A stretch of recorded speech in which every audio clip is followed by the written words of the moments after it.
And well, we'll do it as we go, if you like, if that's all right. Because the first one is going to be, for those that have got the sample bottles, it's the Smiley Face, is the Girvan 25-year-old copper and oak. But that's just to kind of, we'll start with a dram very quickly. But I do want to introduce Ian and Andrew from Fib, based up in Fife. And these guys, I know a bunch of you know Fib very well. But there are some new guys on the thing, so welcome. Thanks for joining, and thanks for getting us set. And yeah, Andrew, Ian, do you want to kind of say hi and tell us a bit about Fib? Yes, absolutely. We can say hi. Go on, Andrew. You know the things. Yeah, of course. You've been there. Obviously, we've been going for but obviously just over a year and a half now. Yeah. And obviously we are, for those of you, we are an independent bottler. One of the good old indies, and we're brothers in case anyone didn't notice from the hairlines. Yes, as we always say. But we kind of specialize in doing very, very small amounts, very small batches. Obviously, releases almost all single casks, bar one exception. By the blend that we do, by the one blend which picked as beastie. But everything else is single cask, and we kind of specialize in, well, the name Fib comes from a couple of reasons. So basically, it's first of all, it's the ancient name for the Kingdom of Fife. The Pictish name. The Pictish name. Yes. Kingdom of Fib, between about 300 and 800. Yeah. AD, roughly. I'll take your word for it. But it's also it's a couple of minutes, a little joke as well. Our whole idea is honesty. Have you seen one of our bottles? Is that good whiskey, no fibs, no lying, no colour, no chill filtration, no nothing. Just giving you some good whiskey as is. Definitely no chill filtration. Some of them come with juicy bits as well. Juicy bits. But I don't think we've got any juicy bits tonight, actually. In terms of the ones we're trying. But yeah, absolutely. I think that covers it pretty well. Everyone's cool with independent bottlers, right? Who is on this call, I'm guessing. Yeah. If they're not, they shouldn't even be on here. No, there's always time to learn. But no, that's cool. I think you summed it up pretty well there. Yeah. Yep. Yeah, we're based in Fife. We're based in Kirkcaldy, obviously, where we stock ourselves. We've rooted ourselves at the moment. We work out of the Glenallachie bond. Yes, so that's who we can blame for the slightly late samples arriving. Yes, with Kyle. yes, because they're up to their normal. Every bond when they bottle stuff, they've always got fun tricks that they play at the last minute, like calling up and saying things are wrong. But it turned out it was fine. It was okay. It's all good. Always resolved. Yeah. we won't blame Cameron up at. No, Cameron's great. But to be sadly, Cameron's no longer the. Never see Cameron anymore, apart from drunk at whiskey festivals normally. Because he's managing the Scotch Whisky Investments tasting now. He's doing that. He's tasting for auction samples. Yes, the Glenallachie bond got bought by Scotch Whisky Investments, a huge Dutch company, and he drinks whiskey all. That's his job now. Yeah. What a nightmare. He gets paid to do that. He gets paid to drink whiskey, although I don't think he actually swallows much of it. Unless he's at a festival. Tim, it's the Smiley Face sample, by the way. Tim, Smiley Face. It's the Girvan 25-year-old. And I guess, Ian, Andrew, one of the things that not everyone might know is that one of your approaches, which you're quite famous for, let's put it this way, is the whole before and after kind of approach that you take with a lot of your bottlings. And obviously we're going to be sampling that tonight. Yeah, that's pretty much that's pretty much what we're doing 3 before and after. So we're effectively trying 3 single casks that we basically, whenever we get a cask in from the distillery, what we will do is we will bottle half of it or just under half of it, depending. As long as it's good, obviously we wouldn't just bottle half of it if it turned up and it was bad and needed some TLC. But basically, we bottle half of it exactly as it came to us without changing anything, and then we finish the second half of the same cask in something else for a few months. So you can kind of get it's a fun way to kind of see how different casks can change the same single cask of whiskey. So you can basically try it before and after finishing. So it's great for beginners to whiskey who want to learn about what casks can do to whiskey in a short space of time, and to whiskey whiskey nerds and fans like yourselves who are obviously very knowledgeable about whiskey. Nerds in a good way. Yeah, nerds in an excellent way. Yeah, you can I don't know, learn what kind of finishing casks you like best and stuff like that. So yeah, no, it's a cool little novelty. It was their founder, Aidan. It was his idea that he started, that he wants to do. So yeah, we're cracking on with it, and we're still doing it because we've become known for it now, and it's fun. So yeah, that's going to be the theme of tonight. Yes, indeed. Yeah. Has everybody tried a bottle of Fib or a dram of Fib before? Who may be new to Fib? If you just show your hands, or yeah, okay. So we've got a couple of Fib virgins. So you guys get to experience Fib for the first time tonight. And again, thank you. I think this is the first time for both of you to join the new V Pub, so to speak. So welcome. And just so that you're aware, it's pretty informal. If you've got a question or you want to jump in, you can either use the chat or just jump in, show your hand, just jump in and have a chat with us. The emergency exits are to your left and to your right. If you're Superman, it's up. All that kind of stuff. So anyway, and the session is being recorded, so if you can't necessarily stick around for all of it, it'll go up on the YouTube channel as well. So you'll be able to catch up if you want. There's Ash. Hello, Ash. How you doing, mate? Right, so shall we start with the first dram then? I hope you've all finished it already. Yeah, you can introduce it a bit. It's the first time we've done a Girvan. Yes, absolutely. There it is. Well. Lovely. So obviously the first dram is one of our befores. So we call these ones copper and oak. These are the befores, so the first half of each cask. We call them this because these are designed, obviously, to be a reflection of the origin, this distillery of origin. I mean, the unique thing about independent bottlers, people often ask us, what do you do? Especially someone that's new to independent bottlers, why should we buy from you if we're going to get it straight from the distillery? And this first kind of half shows exactly what the distillery gives us, and then obviously the second half kind of shows the work that we do, and it kind of expanding taking it in different directions. So this is a good reflection of Girvan. Now, for those of you that I'm sure we all tried Girvan before at all. Yeah. Obviously, it's a fairly industrial grain distillery. Very industrial. Obviously, down in Ayrshire, very industrial. Not the most beautiful place in the world. Grain distilleries aren't often wonderful to look at. They're not kind of like your Edward Hours. They're not your lovely little streams. Although they have built a very big, fancy thing for their because they make Hendrick's gin there as well. Mm-hmm. So they've built a very fancy visitor centre for that. But yeah, not the actual whiskey side of things. But we're big exponents of grain whiskies, particularly single grains, being really underrated. I think people often, again, we did obviously grain for the festival last year, and we did but we love showcasing older grain because a lot of time people say, "Oh, grain's just for blend. It's boring. It's flavourless." When you properly age a grain like this, and it's an old grain, 25 years old, it's lovely and flavoursome, but also really delicate. So this is not, on the nose particularly, this is not the kind of as sweet as, say, other grain whiskies like your Port d'Endas. It's not as kind of pure vanilla kind of icing sugar that you get often.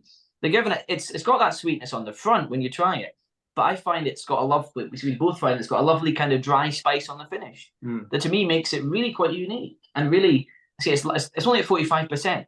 It's come down a good amount in the cask, and that makes it kind of a dangerous dram to start with because you could drink it fairly fast, like it anyway. Yes, it's definitely a very approachable dram. And you were saying about the copper and oak, how it's like I mean, in basic terms, I suppose the series was aptly named because we haven't done anything to it yet. So it's just celebrating the copper from the still and the oak from the barrel, and that's kind of all that's happened. That's the two things that flavour it. And yeah, as you were saying about indie bottlings, obviously you can't actually get any Girvan. Don't do any Girvan. Yes, of course. So yeah, the only time it's a great way to try distilleries that would otherwise just end up in blends. I guess. I guess this would all end up in grants, pretty much. Pretty much, yeah. Yeah, I don't know what other, and maybe some I don't know what their tartan special exports are. They'll do like they'll do a few passporty type. I don't know. I can't remember what their foreign brands are. But yeah, how are folks finding it? I take it this cask was the original cask that you got from when you acquired the make. And I take it. Do you know where the provenance of it was? Was it direct from? Is Girvan Diageo? Is it Diageo? It's William Grant, basically. William Grant, sorry. William Grant, yeah. It's William Grant who are the main. It's basically the workhorse distillery for Grant that produces kind of like Cameron Brigg is for Diageo. So yeah, this one was I can't remember where it was lying exactly, but yeah, it's 25 years in age, as you said, 45%. So it's come down a fair bit. It was a refill hoggy.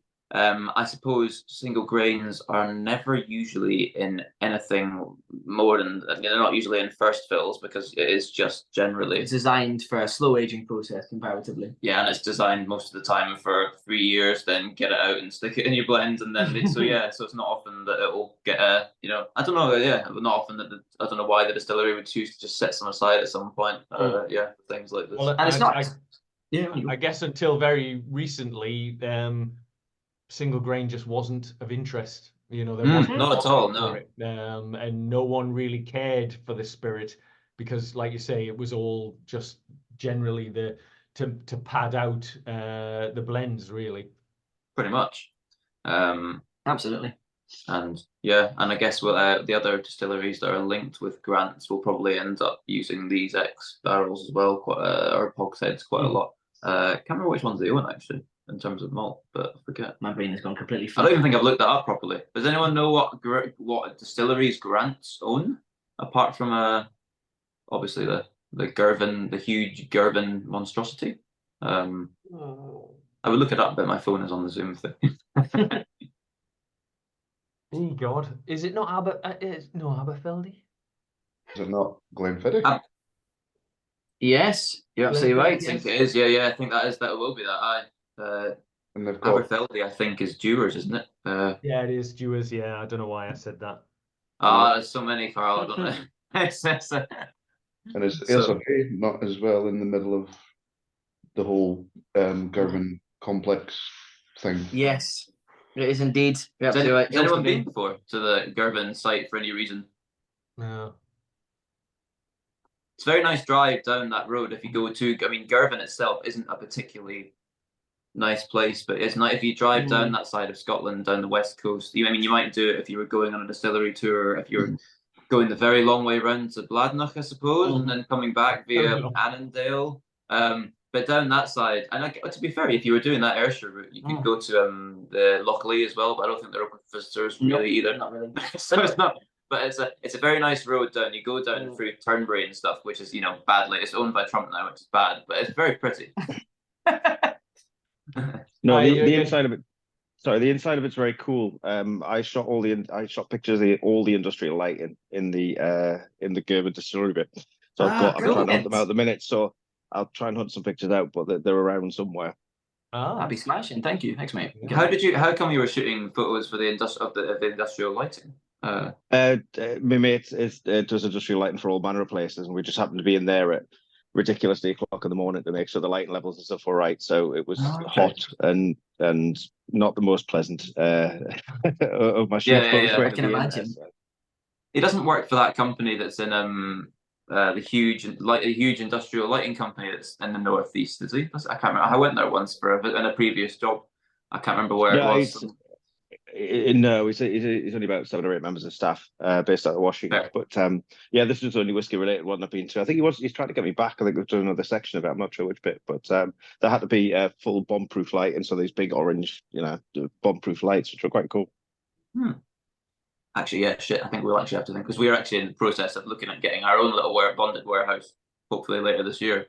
And you might want to have a word with Martin Armstrong at Whiskey Broker, because he recently had to upgrade all of his white lighting for the warehouse, just to keep the health and safety people happy.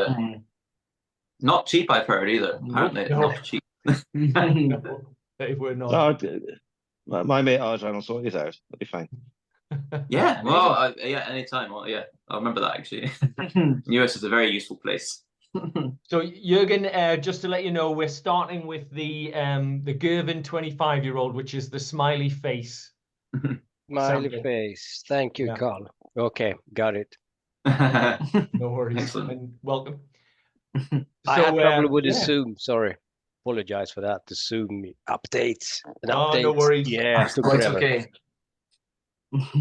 So Glenfinnick in Belvenny is owned by William Grant. That's Yes, the one. Balvenie. I should have remembered that because obviously Aiden's our late founder Aiden's uncle worked for Grant, and so he got us quite a nice experience at Balvenie a few years ago. We did. We got to just discard our pleb rags for one day and go into the very, very nice furnished kind of manager's house. Oh yeah, I think the table probably cost more than my house. the table probably had one of these lovely tables with all the resin in it and stuff. Yeah, but yeah. I keep meaning to do the Balvenie tasting because it is good. From everybody who's ever been to it, they come out saying it's one of the best tours you could do, one of the best tastings. Aiden got barley. So Aiden went on the obviously those of you that don't know, Aiden was in a chair, a power chair, and it was the first time he ever got to go on a malt floor because they have a kind of small kind of not decorative. They do use it, but a small amount of malt floor, and he got it stuck in his wheels. Oh, yeah, so for the next kind of year, it was like he was like trailing semi-malted barley around Scotland. Yeah, brilliant. So what's everybody thinking of this Girvan then? What's your tasting notes on it? What's your views?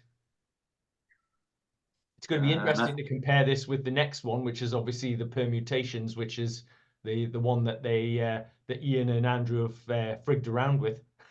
You make it sound so classy. Yes. I really like it. What percentage do you say it was? 45%? 45. So it's not a big hitter. No, it's quite low ABV. No, but it's got, I guess it's because of the age, it's got quite a lot of spice behind it, which we wouldn't necessarily expect. But it's I think it's got quite a good balance because like you normally expect the grains to be quite sweet, like super sweet, but it's got a sort of zesty sour flavors with it, which kind of balances it out. So it makes it like it's not overwhelmingly sweet. And then you've got this like crackling like ginger in the background that sort of gives it such a huge kick of like you'd think that like you were drinking cask strength, and then you're like, actually it's only 45%. Crazy. No, that technically is cask strength, but yeah, not as yeah, sorry. Yeah, you're totally right. Not your normal cask strength, but yeah, cask strength. Yeah. On the front of it, I'm getting cream soda, but on the finish, I'm getting like honey fat cakes, slight liquidity. Nice. Cream soda in the front. I mean, did you say? Yeah, cream soda. Yeah, I like that. Yeah, that kind of slightly sparkly vanilla. And there is a bit of a fizz.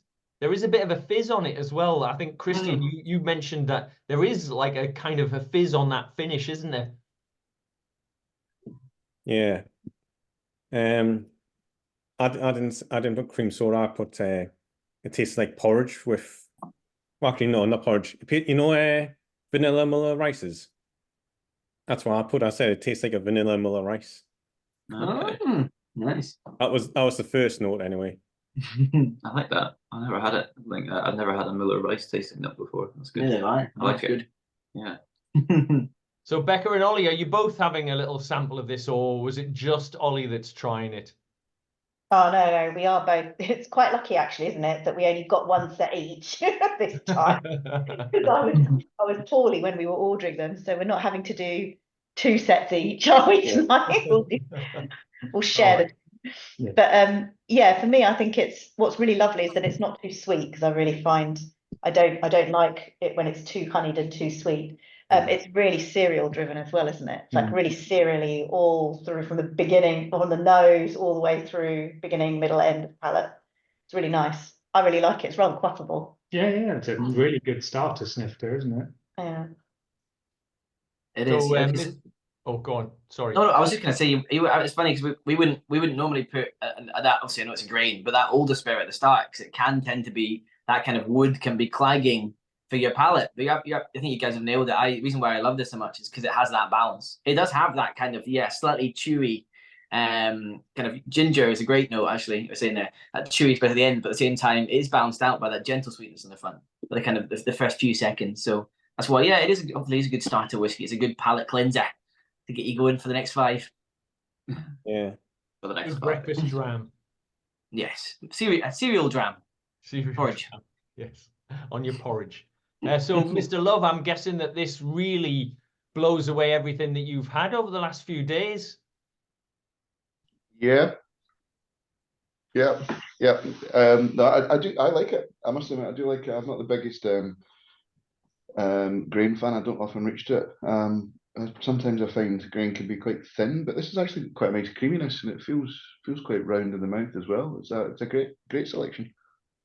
Thanks, mate. So, to be fair, for anybody who doesn't know, Ian's just got back with a couple of the other US lads from Campbelltown, where they did some fairly substantial tastings. So I wasn't exactly being entirely fair to the Girvan. Whilst it's pretty reasonable, we won't ask Mr. Love what he has actually been trying over the last few days, because I suspect we might want to hit him. The age is 25. 25. Yeah, no, I bet. Yeah, Campbelltown tastings are always extensive. Oh, Aidan booked us into 3. We did the Campbelltown Festival, and he booked us into 3 tastings in a row. One of which, the first was the warehouse tasting, which was 6 drams. We thought, okay, this is fine. We can do 18. This is all Glen Scotia. All of Glen Scotia. The second one was the manager's warehouse. That was 8 cask strength drams. And you know when you're halfway through the second tasting and you're wrecked, that it's going to be a troublesome evening. Yeah, it was sad. Yeah. Well, some people think that this is actually all done for fun, but it's really hard work, isn't it?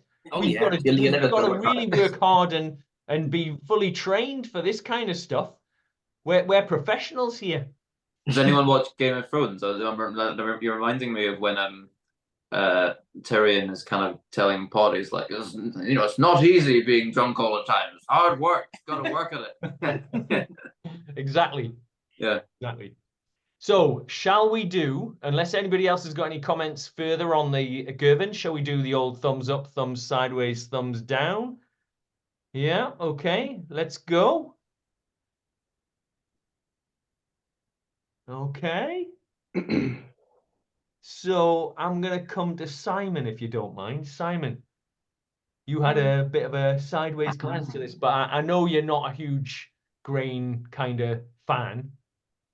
That nails it in one. I'm not a grain fan as a rule, but no, it's pleasant. But it's not one it wouldn't be a go-to bottle. Yeah. It's certainly different. Yeah, fair enough. Did you find it relatively, relatively viscous, like quite a decent mouth feel? Because sometimes it can be a bit thinner. Oh, it's not thin. It's certainly got a good bite to it, and it lasts. So it's just grain. Well, the next one is also grain, but I have a feeling that there might be. Well, we'll just see what the next one offers. The next Girvan. Pete, Pete, if you don't mind, what do you think? And welcome, by the way. What I know you were sideways on it. Are you a bit of a grain sort of not so much of a fan, or? I've not had a great deal of grain, to be honest. It was perfectly drinkable. It just didn't really blow me socks off or anything. But interestingly, when I think it was Dennis said you could smell cream soda, absolutely. Yeah. I have to say, not that I'm a massive fan of cream soda. How many people have drank cream soda of late? I always do. That's what my nana always bought me. So I drink that stuff for fun. Well, it was bars cream soda. Bars cream soda. Bars, gotta be bars. Yeah, absolutely. Yeah. Right. Well, I think on the whole there was only a couple that were a bit sideways on it. I don't think we had one dislike of it. So not a bad starter, really, is it? I forgot my beer. So I was getting brought beer. What service? Absolutely. You've got to have the palate cleanser, haven't you? Yeah. Yeah. So the next one, which is also a Girvan, is the Permutations, and it's a 26-year-old, and it is the Heart. if you can recognize my wonderful artwork, it is the heart on your sample bottle. Oh, ice cream float, cream soda. I think your hearts are quite good. If I remember correctly, your hearts are a bit like the Eurovision logo. Not all of them look that good like a heart. Let's just say that. Oh, thank you. So yeah, this is the same cask that we've just had. But yeah, there's the second half of this. In fact, just under the second half, it was about 40%. No, sorry, more than it. So we bottled about 40% in the first place, and then we finished the remaining 60% of the cask. So this has been finished in a. Do we know exactly what we're? Does everyone know the lineup already? I guess they kind of do. Yeah, this one's being finished in a cask from Isla, which is previously held Kalila whiskey, and it has also it was a Pedro Jimenez hogshead. It'll be not a first. We've got quite a few fills. But yeah, this has been finished for 9 months. So it's an ex-Kalila hoggy, and the freakish nature, in the first time this has ever happened in a fib before and after, the ABV has gone up for the finish to 46.8%. Yeah, witchcraft. Because of the fact that you might not assume you know why, but obviously it's gone into a cask which would have most recently held a much higher strength spirit, particularly because it's a European oak.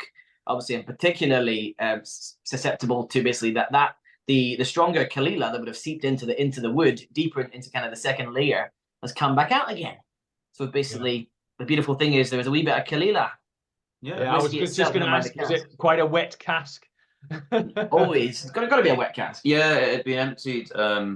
Yeah, it was wettish because it was actually Cameron. This was actually this wasn't the plan for this one. It was meant to go into Amontillado sherry, but when we had our sherry cask delivered from Spain, one of them didn't turn up, so we needed a cask for this. So this was actually walking around the Octomocty yard with Cameron because he was still working in the he was actually like in the cask department at that time. So yeah, we just went round and he found one that had recently been bottled for a client. And was still a little bit wet, so that that was good. So he found us something, and yeah, we gave it a 9-month finish because it was it wasn't a very active finishing cask, so it took a bit more time. And the reason why this is not if any of you that tried any of our really intense finishes before know that sometimes our finishes go 2 ways. We always want to make it really interesting. I mean, even if you don't like every whiskey tonight, hopefully each one will be interesting. And some of them are really nuts, like big, dark, rich finishes. But because they loved the original 25-year-old was so delicate and lovely and balanced, we didn't want to destroy this one. So it was the perfect kind of destroy it. Yeah. So this one is for those of you that aren't big grainiacs, that aren't big grain fans. Hopefully this one, what it's done is it's added that lovely wee bit of kind of charred smoke, and it's brought out with that kind of lovely dryness. I find it's brought out that kind of dry ginger spice as well, even more. So hopefully it offers something quite different, but it's still a relatively delicate dram, but it's got that wee bit more punch to it, and you can quite literally taste that 1.8%. I find. Yeah. Yeah. Oh, I don't know if anyone's ever had a peated Girvan before. I never have, so it's the first for me. Might be a first. I doubt anyone's ever done. Probably not, but you never know. But yeah. Over to the masses for the minute. Yeah, I'm gonna go over to the masses while they evaluate this. Of course, give them some thinking time. Yeah, and drinking time.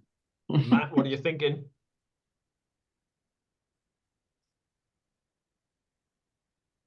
Yeah, I'm liking this much more. It's surprising because it seems drying.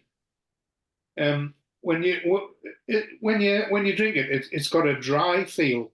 I don't know whether that's but it is, I think, much better than the first one. I like it a lot. Did you like the first one? I think you put a thumbs up to it, didn't you? Yes. Oh, yeah, no, I did like it, but this is much better. Yeah. Okay. Got more body to it, richer, which will come from the sherry cask. Well, even if it was a second or third fill, there's still a reasonable chunk come from that 9-month finish, hasn't there? There is. The colour, you probably won't see the difference in the colour. It's only a very subtle, you might not even see it very well on here. between the two. So that's the before is that one there. Is that one this here? And the after is that one they see. It's a slight darker. Slightly bit, yeah. But nothing compared to some of our other releases. And yeah, there's a little bit more of the after as well. So we've got 140 bottles of this one that we're drinking now, and before we have got 107. And I should probably have said Also, as well, yes, they're not even released yet. There is they're not even. We haven't even announced them. We're very slow on the old social media this week because we've been running around Scotland like mad things. But these you have four of you are the first people, probably your first kind of public in the world. Yeah. To try 4 of the 6 drams tonight. Yeah, they these two are coming out on Friday, next week. Yep, this coming week. And there's 2 there's 2 at the end that are coming out in about 3 months. Yeah, but we thought we'd give you something cool. So that's brilliant. What will be the price point for them? I mean, I guess what we could do is if once they come out, if anybody wanted to order, we could potentially arrange to get them delivered to mine if you want, and then collected to save postage and things like that. If you can do, yeah, absolutely. And if anyone has any favorite bottle numbers or anything like that, you'd be welcome to choose. The first one's 1 of 107. The second one's 1 of 140. There's slightly more the second one, and the first one is coming in at RRP 77, and the 26-year-old is 83. So a good old 25 for less than 90 ain't too bad. Yeah, the good thing about grain, yes, is the affordability of obviously the older vintages compared to malts. Yeah. We have to tell you the symbols when we order. Can I have a bottle of the heart? Yeah, exactly. Yeah, I'll run them by Carlo to make sure we're not. I'm going to fill the entire bottle with heads and tails. Oh, I get it. Yeah. It's a stilling joke. Yeah, very good. I'll show myself out. We haven't had enough to drink yet, man. That's what it is. Yeah, sorry. You'll find me hilarious in 3 drams, I promise. It goes 2 ways. Yeah. So, anybody else want to jump in on what they're thinking of this one?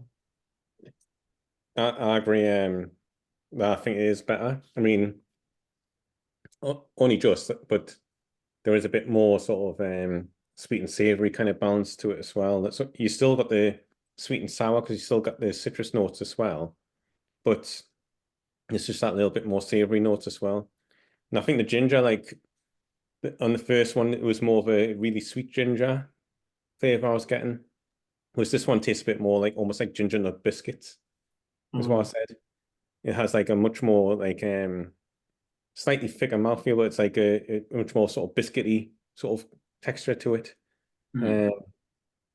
It's got a deeper, longer finish, I think, as well. Yeah. To the first, it's not as spicy, but it's definitely lingering around. I would say it's I'm more loving this, I have to spicy. say. Oh, Sorry? I'd say it's more spicy. All right. Got good legs on it. You can tell it's a Coela with the legs. It's oily. It is oily, yeah.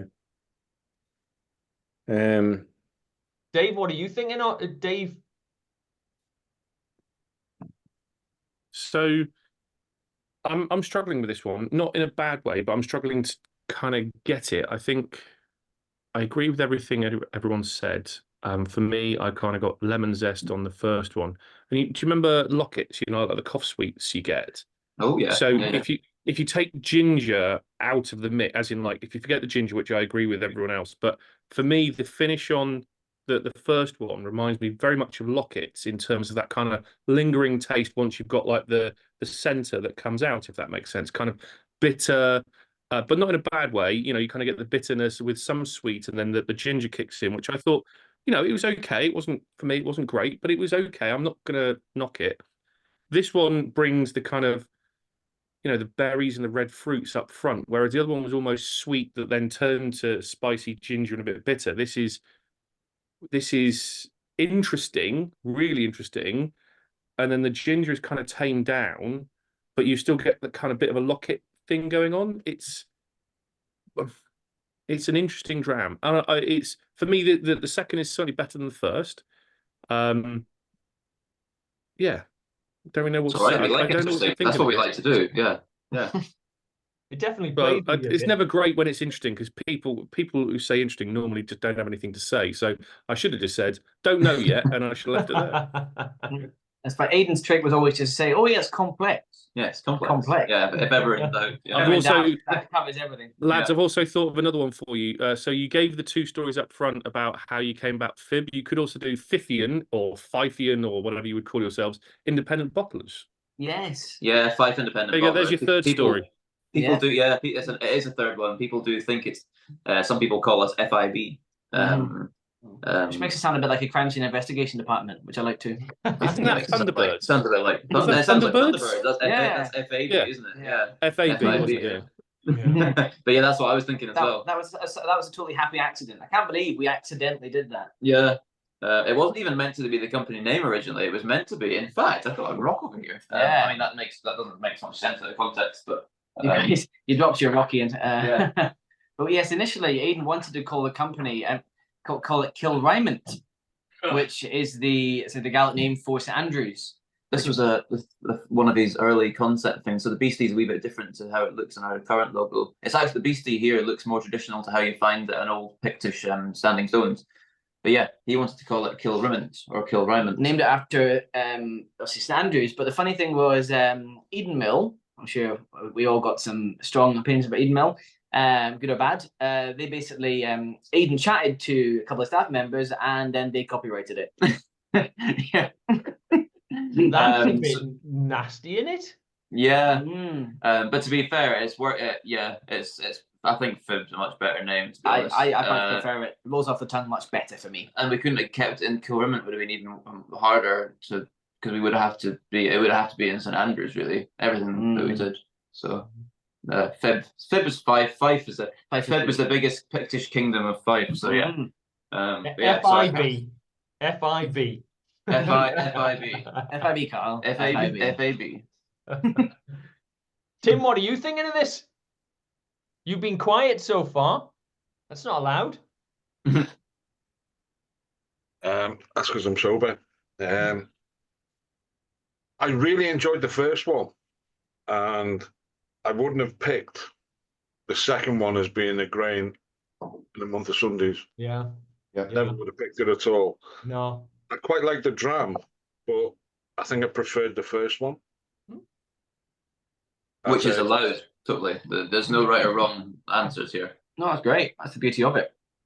Yeah, I mean, I got a slight pear flavour off the first one, which I quite liked. Like a vanilla pear, not like a in-your-face sort of pear flavour, but a subtle pear, which I quite liked. Although I can't say pear properly. You can pear. Don't overthink it, though. That's like if you overthink the word that brewery. later after 6 drams. Yeah. I should have just said apple. Pear. Just say Hi, orchard fruits. Andrew. It covers everything. Hi, Andrew. We've started on the 2 Girvans. So the first one was smiley face, and the second one was the heart. Just so you know, Andrew. Hopefully you can hear me. We can hear you. Hello, Andrew. Good. I'm on a computer without a camera. I'm not being an ignorant bastard. So the first one was a smiley face, and the other one was what? Sorry. The heart. Right. Okay. And there's 2 Girvans. The first one's 25-year-old, and the second one's a 26-year-old, and quite an interesting little background. Which, if anybody gets a chance, if you could stick it in the chat or something, that'll be grand. Basically, Kalila cask finish. Just so you know. And thanks for joining. So actually, what I was thinking when Tim was saying he preferred the first one, the oak, the copper and oak, as opposed to the permutations, which is the one we've just tried, I'd be keen to kind of see who preferred the first one over the second one. Show of hands. Is that 1, 2? Yep. Oh, there's quite a few. So, yeah, 4. Is that 4? Okay. Right. Okay. I'm actually surprised. I thought that the second one was going to be almost universally preferred, but actually, yeah, you never quite can tell how these are going to go. We sometimes have tasting. We've had I've done back-to-back tastings like in a shop where we've done 2 in a row or something with 2 different groups, and like we've had some where we've had a unanimous 10-0, and then some where it's been 5 and 5. It's really weird, but great. Any other comments on the permutations? Kalila special? I think I'm with Tim on this one, Carl. For me, this is not a grain. So yeah, I go with the first one because I find the biscuity, really digestive chewiness is in there. Yeah. And it's sort of a dryness in the end. The legs are crazy legs on the first one. The legs on the second one is not as crazy, but it's very hidden. So if somebody says in a blind tasting, pick out the grain, I wouldn't have done that for number 2. Mm-hmm. I have to say that I suspect if we'd done that blind, that dram, the one we've just had, I don't think anybody would have guessed that to be a grain. No, it's interesting like that when grains hide in, yeah, hide in plain sight. Yeah, hide behind newspapers. Yes. Well, and I guess in fairness, this is probably going to be this is going to get me shot, but barley is a grain as well. You know, I mean, we're talking about you know, a cereal. It's surprising how much difference there is in it, and I guess it's the same if we had a rye. I'm pretty sure there'd be some standout drams that have been rye that could potentially be hidden behind a strong finish. Who knows? Anyway, right. Well, now this is where I'm guessing we're going to be going into Fettercairn territory. We are. We are going into Fettercairn territory. Here there be monsters. Yes, there are definitely monsters in the Fettercairn. I tell a lie. I've never actually been. Who's all been to Fettercairn? How much is that bottle for? Which one? Sorry. The Ale one. The Kalila finish. So that is 83 pounds is the finished one.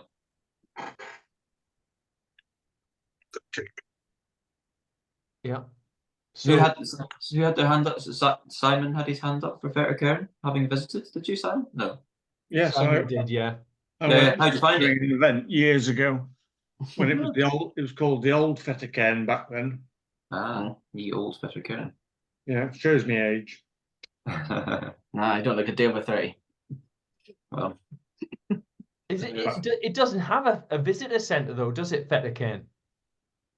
Well, it depends what you define as a visitor centre. We went on a tour, came back and bought stuff from the shop. So how did you? All right, so there is a shop. I couldn't remember. Well, there was. Yeah. Because we came out with clothing and bottles. I think it's very low key. It's probably a kind of I'd imagine it's not a huge flashy visitor centre, but I think I've heard of this. Obviously, it's owned by It's owned by the same company that has Jura, which is someone. Do you want to check that? Yeah, of course. Google is our friend. Yeah, Google is our friend. Jura's White and Mackay, is it? I think you're right. Correct. I think it is White and Mackay. Yeah, it is. Yeah. It is. Yes, they can be a bit naughty sometimes, obviously, because with Jura, obviously, there's a lot of colouring added in quite a few Juras in particular. And I'm guessing there probably is in the Fettercairns. Obviously, not this one because this is a single cask, and so I explain this. You can releases for Fettercairn, the ones that you can get in the supermarkets. They've been E150 to death. Yes, and Fettercairn, I feel like is probably of all the whiskies we've released so far. If you say the name, you might elicit a lot of different responses because not everyone is immediately in love with the idea of having a Fettercairn. I think, in terms of their own releases, they've probably been. It's kind of a love or hate one, and it's not seen as the most kind of well loved whiskey generally. But I find that the actual spirit is really interesting. Again, for those of you that are quite kind of like cereal led and quite dry, this one really goes down that angle. The before, so the first one we're going to try, obviously, is the before, and it's 11. sitting at 59.5%. So we're hiking up to a So kind we of are- normal cask strength-ish. Yes, Yeah. so we're getting back up to that, and In fact, it's this tasting is just getting higher and higher. this tasting's getting stronger and stronger recently. But it's this one here. I mean, I'm actually quite a big fan of Fettercairn, but generally only when it's been from independent bottlers. Yes, And so- I'm sure we've all probably experienced that with a few distilleries in our lives. Some distilleries that when you try the normal stuff, like what's a good example? Royal Brackla is quite similar as well. Just that they have quite inconsistent and maybe a little flat distillery releases. But there's a lot of character in this when you try it bottled as this one is. So it's copper and oak. How we got it from 11 years in second fill hoggy. Yeah, it was a refill hoggy. I'm not sure if it was second fill or not. It might have been. I think it might have been second fill. I think it is second fill, this one. But yeah, a refill hoggy. Yeah, and it's I find. I should tell everybody that the symbol for this is the kiss or the cross. The kiss. Whichever you prefer. Excellent. Sorry, yeah, I realised you hadn't said the symbol yet. My bad. Sorry for interrupting there. Go on. No, you're quite right. No. But yeah, I always find Fettercairn a very distinctive malt in terms of the characteristic of the spirit. I find it very floral and fruity. Compared like the actual spirit. Don't know if how anyone else gets along with it. Did you say the age? So it's 11-year-old. It is indeed, yeah. And I mean the color of it. It's almost. There's a tiny little bit of color to it, but it's not far off new make color, is it? I mean, no, it's definitely in color. It's how many whiskies have we done? About 20. Which one are you doing now, Carl? So it's the kiss or cross. It is really light. You're right about that. It's the lightest one. It's really like it's lighter than straw color. Would you call that straw color? I'd call that light straw color dye. Yeah. Well, I guess if you got the fuller bottle. Yeah, it's a kind of light. The kiss or cross. 11-year-old. Yeah, 11-year-old. Correct. Yeah. 59.5%. What's the bottle? Because it's the series 1 and the series 2. So it's Copper and Oak series 1. This one. Series 1, yeah. Yeah, Copper and Oak series 1. Yeah. Good question though. Yes, the first one was Copper and Oak and Permutation series 2. That was the Girvan. This is one of the first releases that we did. This is Copper and Oak and Permutation series 1 that we're delving into. So we're going back in time.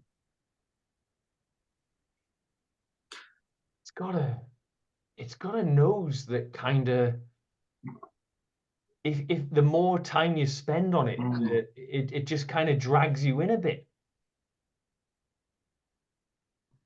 It's definitely, for me, it's one of these whiskies. This one we're trying right now, I'd say, and this is not a bad thing. I'm sure a few of you reported it before that I'd probably even prefer the nose. I could sit and smell that all day, every day to the actual. In terms of if I'd give the nose 8 out of 10, and the flavor maybe 7, because the nose is so lovely and really fruity, but also has that. For me, it's almost like flapjacky. Flapjacky, yeah, I like that. Yeah. I get quite a lot of. It's like a butter toffee apple mix. Like a really sweet green apple, like Golden Delicious, but at the front it's quite fudgy and buttery. Yeah. Which is that flapjack smell, isn't it? Yeah. Yeah. I had toffee, like I put really strong vanilla toffee smell. But it's like, yeah, you're right, like sort of butter tablets or something like that as well. It's kind of like that. But behind it all, behind all the butters, there's like a really lovely green apple. Fruity. That's like sharpness, yeah. I'm getting a little bit of like green banana almost as well. Like a really, really green banana. Freshly baked apple crumble. Nice, yeah.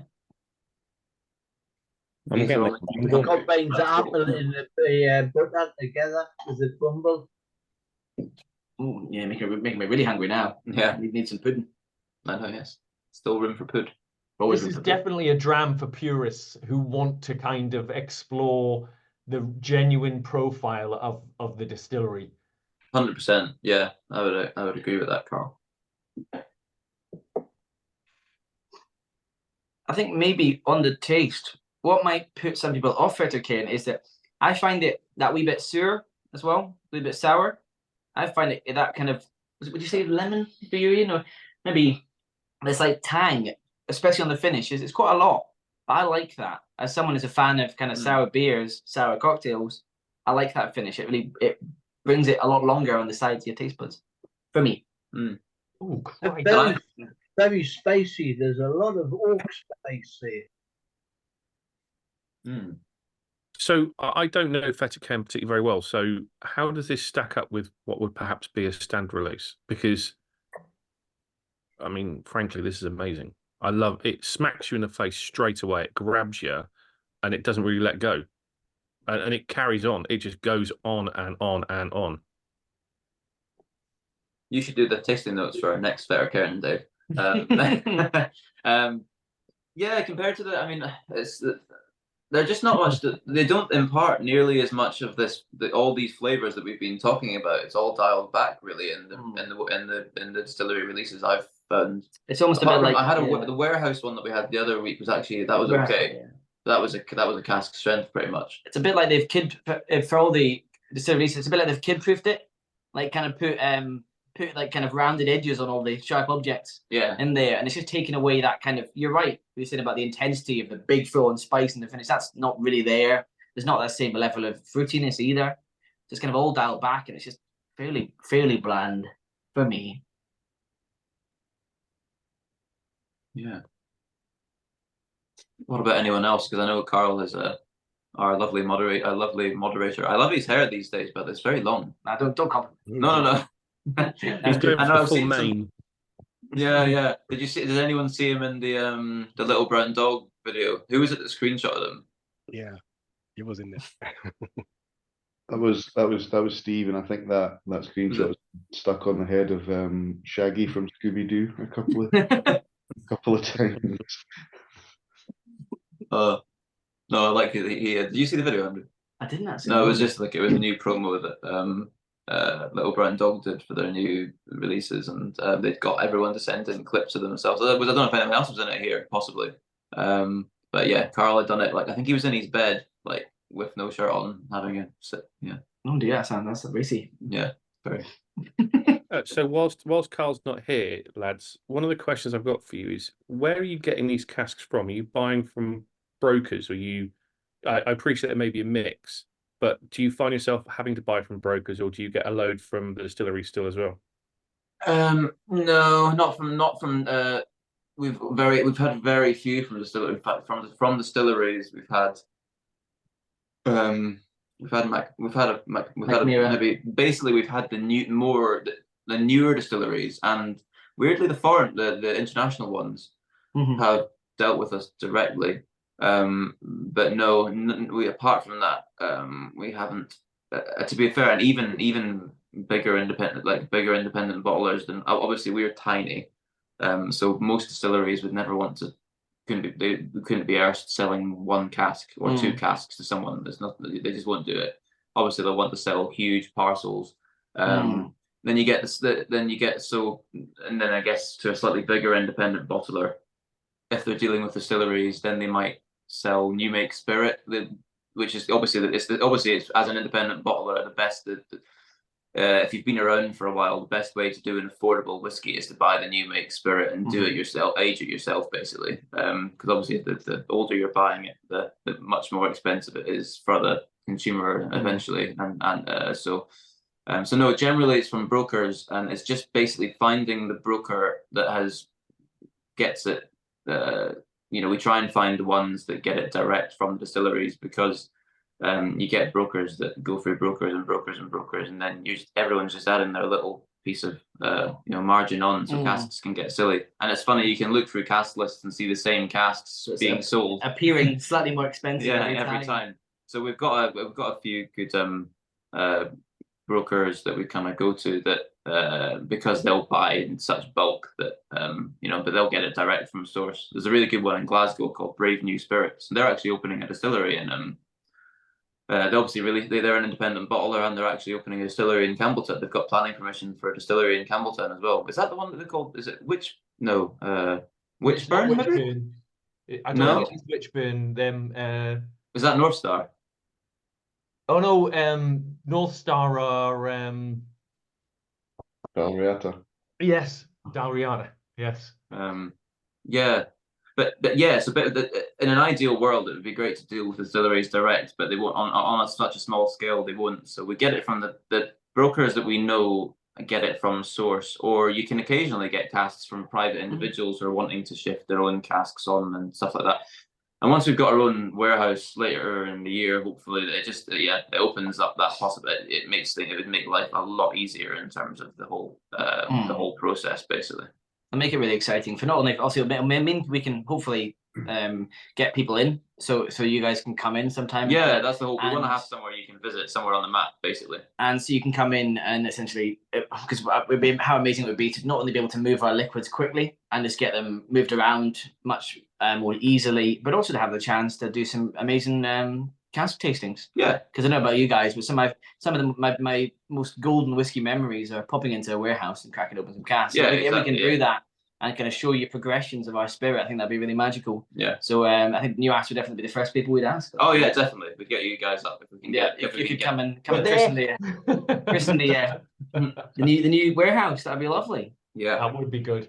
I mean, and it doesn't have to be particularly fancy. I mean, if you've ever been to Little Brown Dog, you know, they've got Woody, so Woodrow's of Edinburgh. Woody's great. I love Woodrow. I love Woody's one. He's got a space that might hold a maximum of about 12 or 18 casks or something. He's literally got a tiny little area in his essentially it's like an industrial unit. Yeah. It's only and that'll be a similar thing to what we'll probably end up with. And he's only got about 1,000 square feet. But God, he makes that space work. He's got he uses vertical space as well.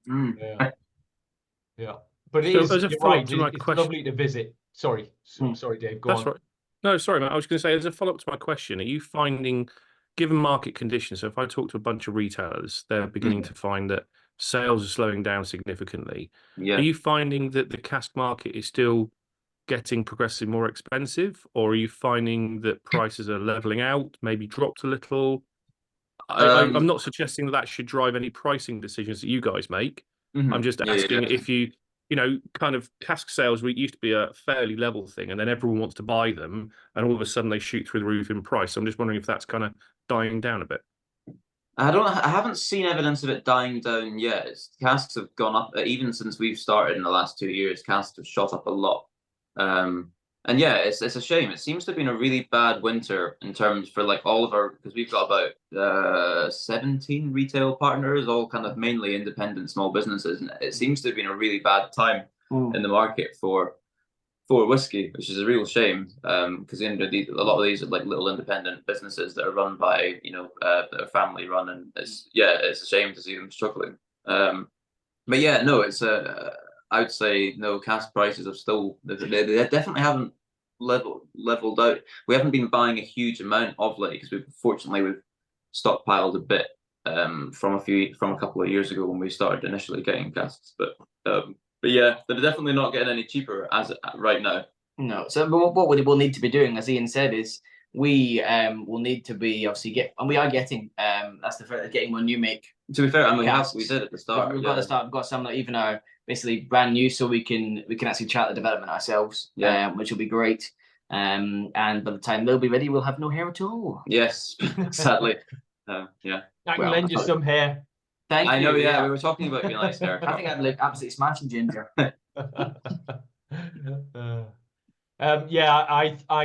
do have a bottle of Fettercairn that I bought a few years ago, before I really got into indies, and it was a supermarket buy. To be fair, it was dirt cheap. I think it was the Fior, the Fettercairn Fior or something. Is it Fior? Okay. I don't know. I haven't had that one. But yeah, it was okay. Not bad. Yeah. That was a shame. No such thing as bad whiskey. Some are just better than others. Yeah, as I say, the worst thing whiskey can be is dull. Yeah. And that's still fine to sort you out in a tight spot. That definitely isn't dull. Yeah. That last one definitely isn't dull. Shall we do the old, is any other comments on that last one, or shall we do the old thumbs up, thumbs sideways? I'm curious to see how this went down. I was just going to say, I've got a few bottles of Fettercairn. Like I've had the 12, 16, 22, and I've got like a few Cadenhead ones as well. Yeah. They're all like, not all, sorry. A lot of them come out quite fruity. Especially like the cask strengths from the Cadenheads and stuff like that, because they're all single cask as well. Whereas the 16's obviously got a mix with like sort of sherry casks and stuff like that, so you got more chocolatey flavors. And then the warehouse ones are just like completely crazy because they're all mixed with different casks. Yeah. Like none of them. I was going to say that the Fettercairn from Cadenheads, that I've had a couple of the Fettercairns that they've done, and they've typically been very heavily finished or matured. So the original profile is very difficult, if not impossible, to pick out. I think. I mean, they're lovely. I've one that's a 23-year-old, and it's like it was a bourbon hogshead or something like that, I think. Right. But that was like, it was sweet, but it was just like, it was really fruity. Yeah.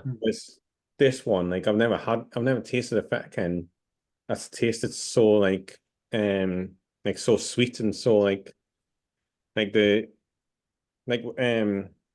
what's it? Becca said earlier, like really like fudgy and like butter tablet kind of flavors. It's like, it's sort of knocked my socks off. I didn't really expect it at all. It's like, it's great. Like I really like it. Like thanks, mate. Appreciate that. Yeah, like I've just never had anything like it. And it was so unexpected. But I really like it. So I'm guessing that this might be a thumbs up for you then. Yeah, it's a thumbs up for me. Yeah. Definitely. The scary part with this one is it's 59.9, and I don't feel to put any water in it, and that's scary. It's scary in a good way. Yeah. For me, fruit gum, spearmint. I mean, Fettercairn go back many years. They were flat. I bought 1 or 2 bottles, didn't really like it. I tried the 16, like you have, 46% recently. That was really nice. But this one is exceptional. Did you say you've still got some of these left then? The old ones? Bottles? What, us? Yeah. No. In terms of us, we've got lots of the Fettercairn left. Yeah, it's we're pretty much sold out of all.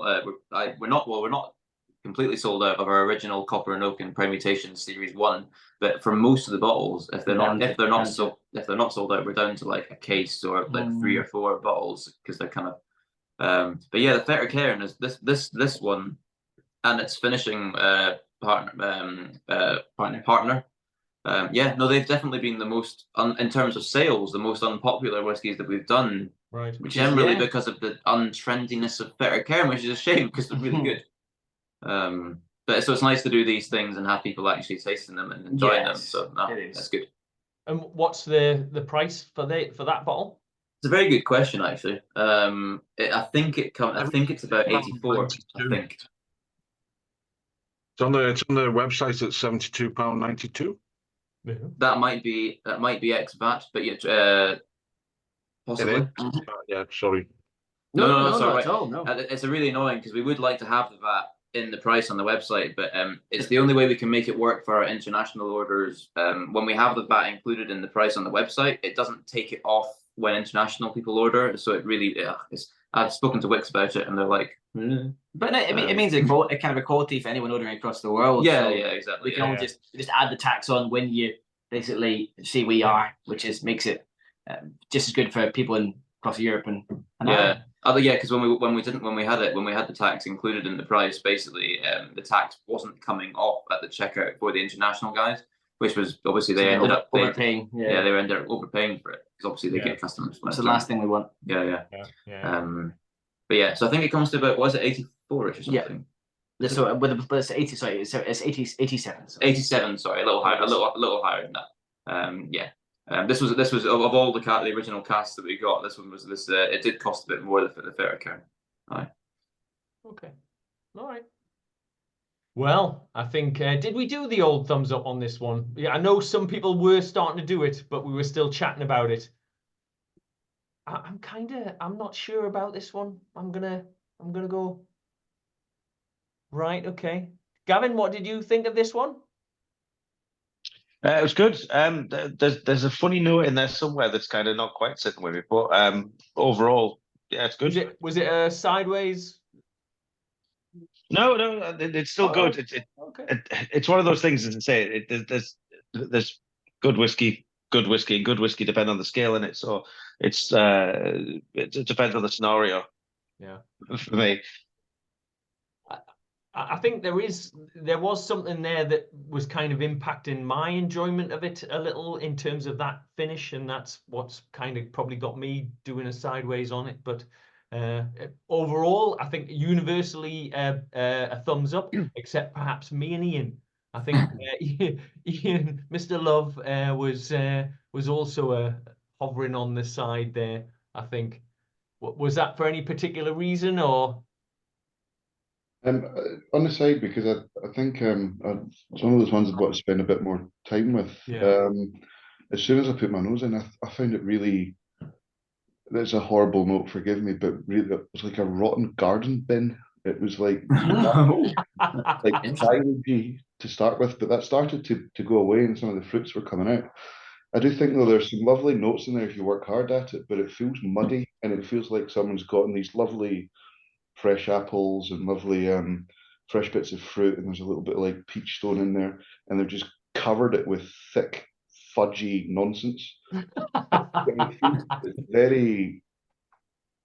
It's very white Mackay to me. It's quite muddy, I think. But as I was going through it, like they were starting to come out, so it's maybe me more than the whiskey, I would say. So no, it's different for everyone. And sometimes, depending on what mood I'm in, this one was actually fine for me tonight, cask strength. But sometimes I can find it a bit much. Whereas obviously, so sometimes this one opens up with a wee drop of water for me, a little bit.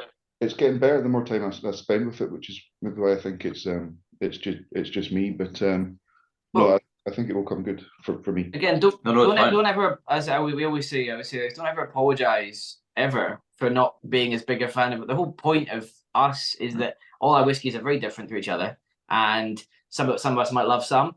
All of us might love some, apart from one person who hates it, and that's just as valid an opinion. Yeah, because your taste buds are your own. Don't ever let anyone else tell you what you should like.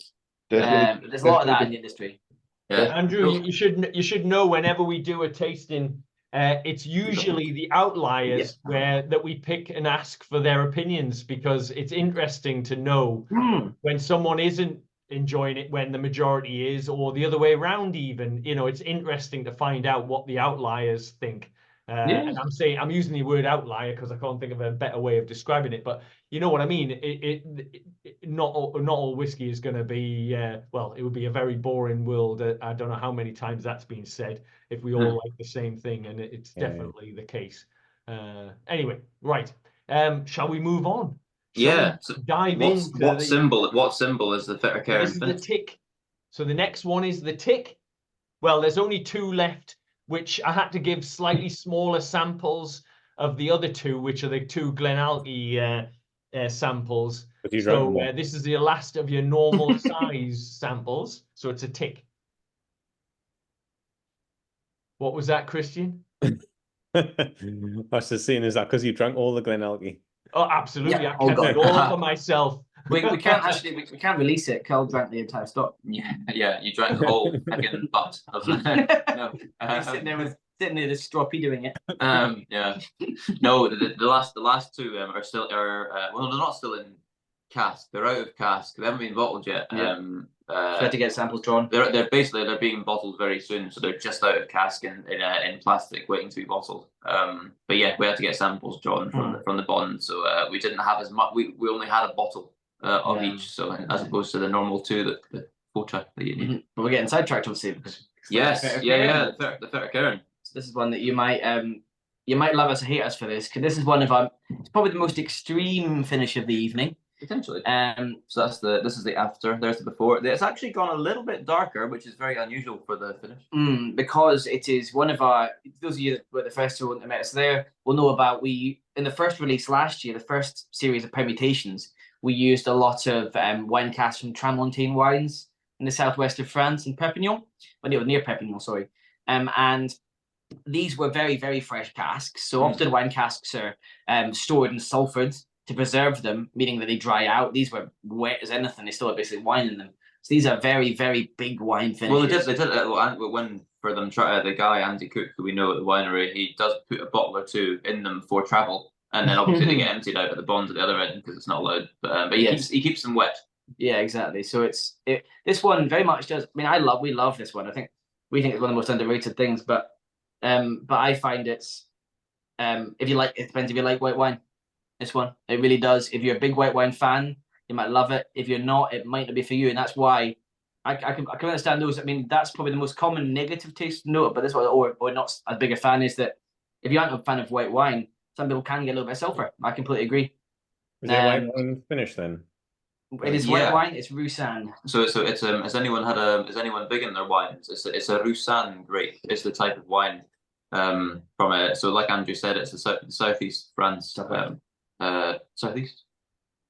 Oh, yeah, right on the. Sorry, yeah, my geography's screwed tonight. No, don't worry, it's fine. I've never actually been to the winery, but I bet it's right on the Catalan Spanish border in the southeast.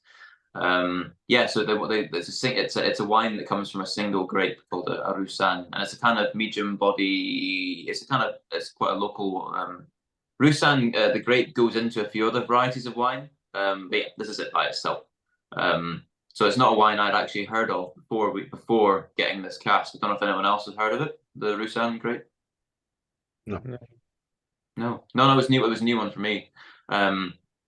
But yeah, it's been finished in this one for I think it was about 5 months. Yeah, 5 months, 1 week and 6 days to be precise. The ABV has come down in that time from it started at 59.5 and it's come down to 57.4 after being in the wine cask. Over 5 months? Yeah, 5 months, yeah. I say, as we said before, so much because it's a cask which has never held anything that strong before. Yeah, first fill. So much of it is just soaking straight into the wood. Yeah. Well, and if it's been a fairly wet cask anyway, that's going to bring the ABV down. Exactly. To be honest, it's pretty instantaneous. I'd imagine that it would be 57.4 on the filling day, pretty much. It would just go straight down. But yeah, it's quite cool, and the guy we have the kind of connection with winery because Andy Cook is a really nice guy. He used to be the manager of Louvian's bottle shop in St Andrews. I don't know if obviously the whiskey people who have been to Cooper, but the Fife Whiskey Festival, they run the shop there. But yeah, so he used to manage Louvian's in St Andrews until about 15 years ago, maybe 10 years ago. And he decided he wanted to take up winemaking, so went to New Zealand, studied wine, and then ended up moving to the south of France. Starting Tramontane wines, which is it's quite a high regarded winery. Like the wines, if you buy it here, it's about 30 quid a bottle, so it's not cheap stuff. No, it's to be honest, it's not that expensive either. It's compared to things like Santa Emilio or whatnot, but it's but no, it's a very small winery, quite low yield in terms of how much they make. And if ever you're in Edinburgh as well, it's the first fancy restaurant we've been stopped in. Yes. Because on just by the entrance to Waverley, Jeffrey Street, near Jeffrey Street Whiskey, it's a good shop. Is La Garrigue, which is an amazing French restaurant. Look, don't go there with the tenner, a little bit more than that. Yes. It's a bit spenny, but they obviously stocking us because they actually stock Tramontane wines. Yeah, so if you want a cool experience, you can go there and try the wines from the winery, and then have Fib Whisky, and then you can see we should have sent you a bottle of the wine as well, Carl. Sorry. I'll live, but actually, I was going to say I'm not a big fan of white wine. My go-to would be automatically Big Red, but actually, this is lovely. And I did not expect to like this, to be fair. I thought, nah, this isn't going to be for me, but actually this is bloody lovely. It's the mouthfeel that I think has changed. It's you can almost feel, it feels a different texture to the first one. Like it's a lot creamier, and you can actually taste all the oil. I mean, you can see some of the gubbins as well from the actual wine cask in the bottle. Gubbins, yeah. You know, over the non-chill filtration. Yeah, so I think you can actually. It does actually feel like it's got a more of a body to it from just more of a creaminess from the wine, from the oils. Now I'm beginning to wish you had sent me the wine. Thank you. But no, I mean, this is lovely. I'm really enjoying it. I'm going to shut up actually and like, what does everybody else think of this? Yeah, to the floor. Very nice. It's quite dry, but I'm getting quite a lot of spices in aniseed in particular. Aniseed. Oh, interesting. Press one. Anyone else getting aniseed? No, I can see. No, I can. When it's one of these bloody things with whiskey tastings. Now that you mention it, yeah, I'm getting it. Carl, I'm like you, heavy red, but this time white. I like it. For me, it's a velvety coated marshmallow, a big one. Oh, big one. Oh, nice. Do you say a big one or a pink one? Big one. A big one. A big one. All right, no, not one of the pink ones. On the nose, to me, it's almost a bit like, do you know when if ever you forget about a bar of like dairy milk chocolate that's sitting in your pocket, and then you smell it when it's like been sitting there for a wee while and it's very, very warm chocolate. That's just me. Oh, that's just you. That's just you. Don't ask why I do you leave chocolate in your coat pocket? Left it playing Dunbar golf course once, and it was just, that was a sticky mess. So I have based on, and I've never really thought about this before, but you lads talking about how the fact it was a wet cask. I find it interesting that you can call, and I'm not talking you guys, I'm just talking generally speaking here. You can call this a single malt whiskey, but and you could put it into a cask that's wet with wine in it, or with Kalila, like you did in the previous one, and still call it a single malt whiskey. Yet as soon as you put a teaspoon of something else in, so you take one, if you poured a little bit of the Kalila out into a teaspoon, put your dram into it, and then put it in, you can no longer call it single malt whiskey. Exactly. That cask will have had a bottle in it. Well, it won't have actually had. I mean, they put a couple of bottles in it for travel, but then when it gets to Ochtermuchty, it has to be they empty it out. You're absolutely right. The whiskey's still seeping. Still seeping into if it. you left the cask for then a few, if you left it for a few weeks, then you went back to it, then and you poured it out again, there would be a lot of what's it called, the Devil's Cut? Yeah. The opposite of the Angel's Share. It's the stuff that actually after you've bottled the whiskey and you have an empty cask, you leave it for a few weeks, few months, then you actually end up getting a lot more, especially if there's temperature changes, you get more out of the wood. I think that's the Devil's Cut, whether the wood takes, but sometimes it gives back. Yeah, you're absolutely right. It's one of these weird, bizarre rule. Well, obviously the rules that I think like John Glazer, various independent bottlers, Lil Bandong worked with that. They kind of talk about the daftness of how 1 teaspoon of the wrong thing as opposed can change it. I suppose it's them saying that it's a natural, it's gone to a cask at the previous remnants of that cask. Even so, it's still very weird. Yeah, it's hard to draw that line. Yeah, it is strange like that. And it's a way of buying. You can by teaspooning a cask. You can end up, in terms of purchasing casks. Like you're going to say teabagging a cask. In terms of teaspooning a cask, you can buy it for the price is is ridiculously different. For example, if you were buying a Williamson, which is a teaspoon Lafroig, a cask of that would be still very spenny, but you can potentially buy it and bottle it, like independent bottlers have done. But if you're actually if you're buying a Lafroig naming rights cask, then bloody hell, you're suddenly up to £100,000 or something like that. But in reality, the commercial aspect to that is that when someone's talking about a teaspooned, it is about naming rights. Exactly that. It's got nothing to do with the fact that a so-called teaspoon of the other stuff has maybe been added. It's about naming rights, isn't it? Yeah, exactly. That's the impact on the cost of the cask. like you say, Williamson's, no one's actually gone round and stuck a teaspoon of something into it. No. It's probably just Lafroig in there, that's it. But it's the naming right. Speaking of Girvan, because we had Girvan, obviously the first two were Girvan. What's obviously the malt that's made? So Girvan is the huge distillery, and they make the grain there, but they also make, is it Ailsa Bay? Yeah, That's the malt they make there. Bay, yeah. And then teaspooned Ailsa Bay is Dalrymple, I think, Little Brown Dog. That's what I was saying about, yeah. So yeah. And there's been quite a few releases of Dalrymple. There has, yeah.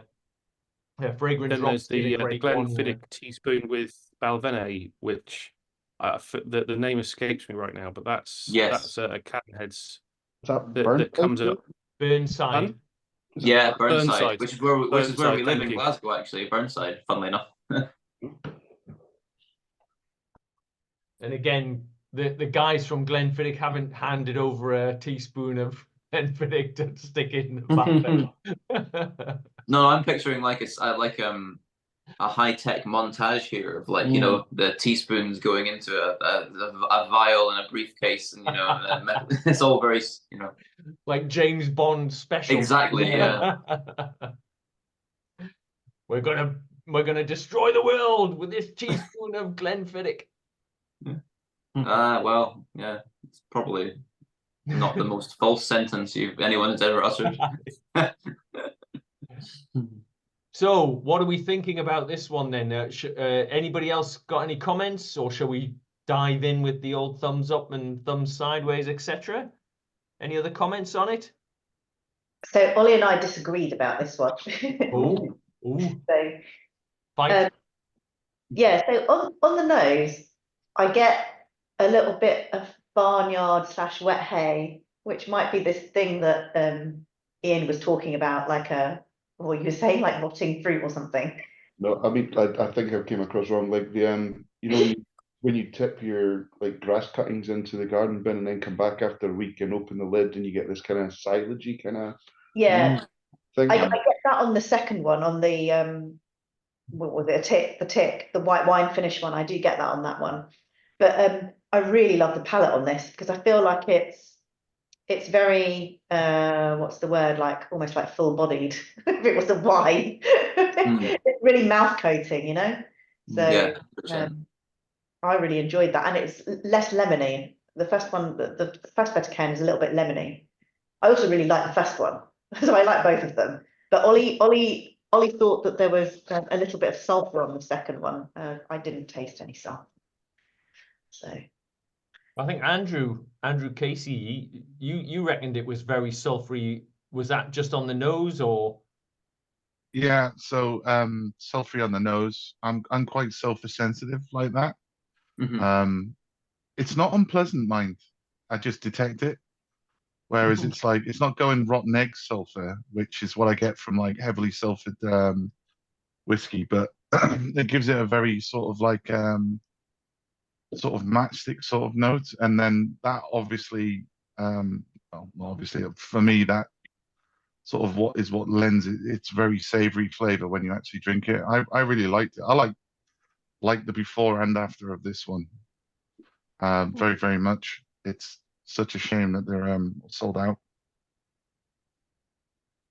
Well, these ones aren't. Oh, they're not. No, these ones aren't. No, these are the most unpopular ones we've ever done. They're not sold out.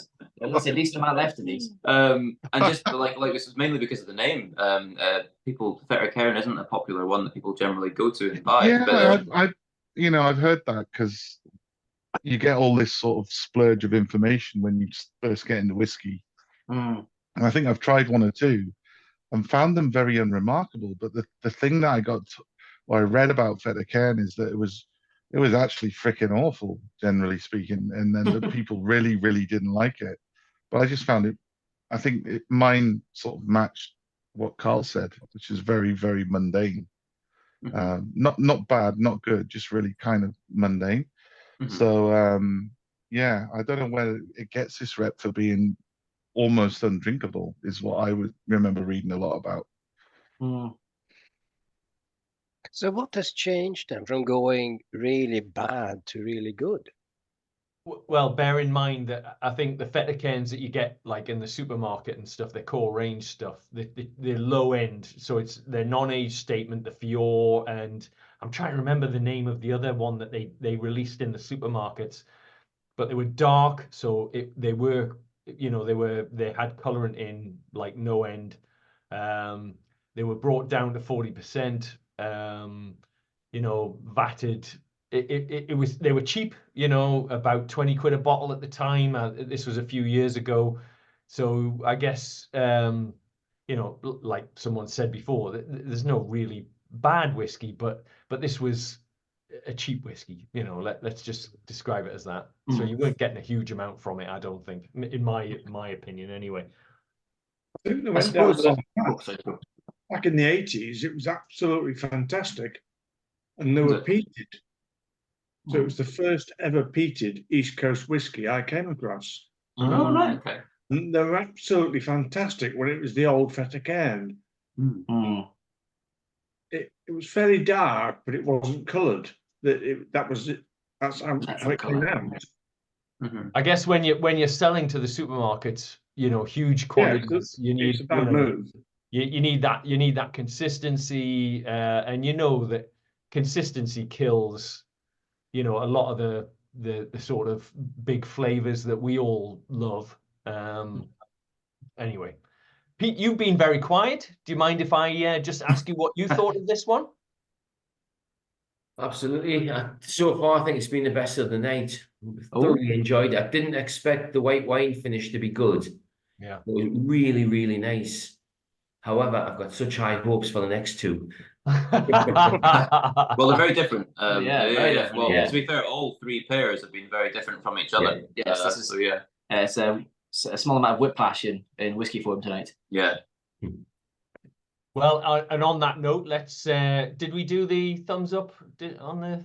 Not yet, I don't think. Right. Okay. So let's do it then. Let's give this one a crack. Oh, there's that fight. The fight between Becca and Ollie. Yeah, that's okay. Fights are okay. Ooh, Fights are good. Tim, I'm coming to you.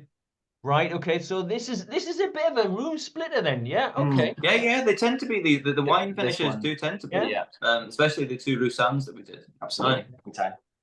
So Tim, what was I think you were the only one that gave it an actual thumbs down.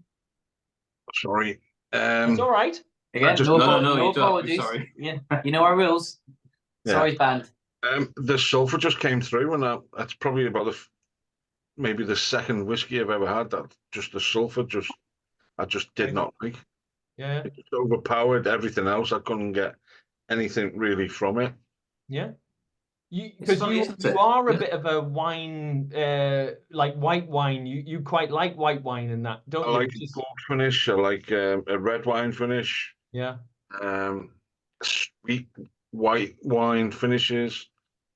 Love those. But yeah, couldn't get away with this one. It's weird. Yeah. It's obviously because it's like this is very. It is ironic because we do get a few people getting the sulfur note, and it's weird how obviously normally wine casks are sulfur to preserve them and kill the bacteria basically when they're hanging around for ages before they get filled with whiskey or whatever, or used again for wine. But yeah, obviously this one had the fact that these haven't been sulfured, but the natural flavors of them can be in that direction is weird. Yeah. It's so one of those tastes. Sorry. I was going to say, it's sulfur one of those tastes that not everybody gets. It's a bit like if you smell cyanide, some people smell almonds and others don't. Is sulfur the same in whiskey? You say cyanide? Yeah, same, yeah, it's a thing. I'm getting worried about you, Pete. I haven't smelled cyanide. I work in science. In the words of Father Ted, nobody put the cyanide next to the Valium. No. I work in science, so sorry. Pete's right. I have been to a cyanide factory, or not a cyanide factory once. I've been to a huge factory in what was it? It was in Ayrshire. It takes up a whole town. I can't even bloody remember what it was called, but it's a huge plant that makes vitamin C in the arse end of nowhere. It makes vitamin, like, you know, commercial off-the-shelf vitamin products. But cyanide is actually involved in the process, so there's a lot of health and safety involved when you visit. Yes, I'd imagine. Is that something to do with apple seeds, though? I'm not entirely sure. Because apple seeds are full of cyanide, aren't they? Yeah, I didn't question it. So, yeah, I'm sulfur sensitive, and I didn't know that. About not long into the whole whiskey journey thing, I got a really good deal on Glenfarclas 15-year-old. I think it was 50 quid or something from Amazon back then, and everyone raved about Glenfarclas. I bought it and I literally thought the bottle of whiskey had gone off. It was horrible. It was just like inhaling matchsticks. I emailed the distillery. It was that bad. Oh no! Oh, yeah, seriously. Did they come back? I can't remember if they did or didn't. I absolutely forced myself to drink that bottle of whiskey. It's one of the few bottles of whiskey I've had to force myself to drink, and I've since learned since then that I'm really sensitive to sulfur. I think it's like how some people are sensitive to coriander. That Yes. sort of thing. So I can pick it up really easily. It doesn't always put me off. I think it's a complex note that works with some things. And Carl knows this because I was just talking the other day. It might be one of the reasons why I'm not a massive fan of sherry in whiskey anymore, because it does tend to have sulfur in it. But yeah, I'm all over this one, to the point where I'm starting to think about going and order a bottle of each. So, oh my, they are cheaper they are cheaper on the website always if you buy the two of them. I think it's about 5% cheaper. I think. It's almost like you planned it, Ian. No. Hey. Actually, I don't know, because Andrew's coming to the festival, if I remember rightly. So I don't know, again, just to kind of save pennies or whatever, if you wanted to, we can organize to have the bottles like at the festival to pick up, or, like I say, I can quite happily act as a kind of depot to send them to and pick up. Yeah. If anyone wants to go through Carl, yeah, that's fine. You can avoid a shipping charge, and we can just send them all to Carl or whatnot. Yeah, it's all good. So just if that helps, because it's nice to buy bottles off these guys. So don't let that stop you. Let's just Pete, in answer to your original question, though, sulfur is a bit like Marmite to a lot of people when it comes to whiskey. It's one of those things you either love or you hate. There's very little in between, and it's not something you can't not taste, if that makes sense. So it's something most people are going to pick up, and you either love it or you hate it. There's nothing in between. Certainly not I've found with anyone. What's your opinion, Dave? Do you love it or hate it? Love it. Same here. I remember the Chenin Blanc cask from Glen Murray. Yeah. That one was the ultimate dividing whiskey. Yeah, it was, wasn't it? Yeah. I still got a few bottles of that, luckily. Yeah, I'm sure Steve will love it. I'm still waiting for Dave to be paired with Steve in the Secret Santa and to just send him 6 drams of the Chenin Blanc Glen Murray. Literally waiting for it. Yeah, that would be. I don't think I'd be that cruel. I'd do that as a secret special bonus dram. We'll call it Santa's Little Helper dram. Amazing. Right, well, and on that bombshell, shall we move into the wee little samples? Now on this one, I don't know which is which, so I'm guessing that the one that's the before is the 900 513, not the 513B. No, the B means before. Ah, right. Okay. I knew I'd get it wrong somewhere. Oh, you're going to have to change from symbols now, Carl, to something else entirely again. Maybe textured glass. So the next dram is your blank bottle. The blank small sample bottle. Oh, that's syrupy. So do we know what this is yet? Have we told? Have we? Yes. Well, all I've said is it's a Glenallachie. Yes. So this is why Ian's just gone to the little boys' room for a second. But this one is, again, it's a very special one. It's the first time this is the first time anyone, as obviously because it's not released for a couple months yet, a few months.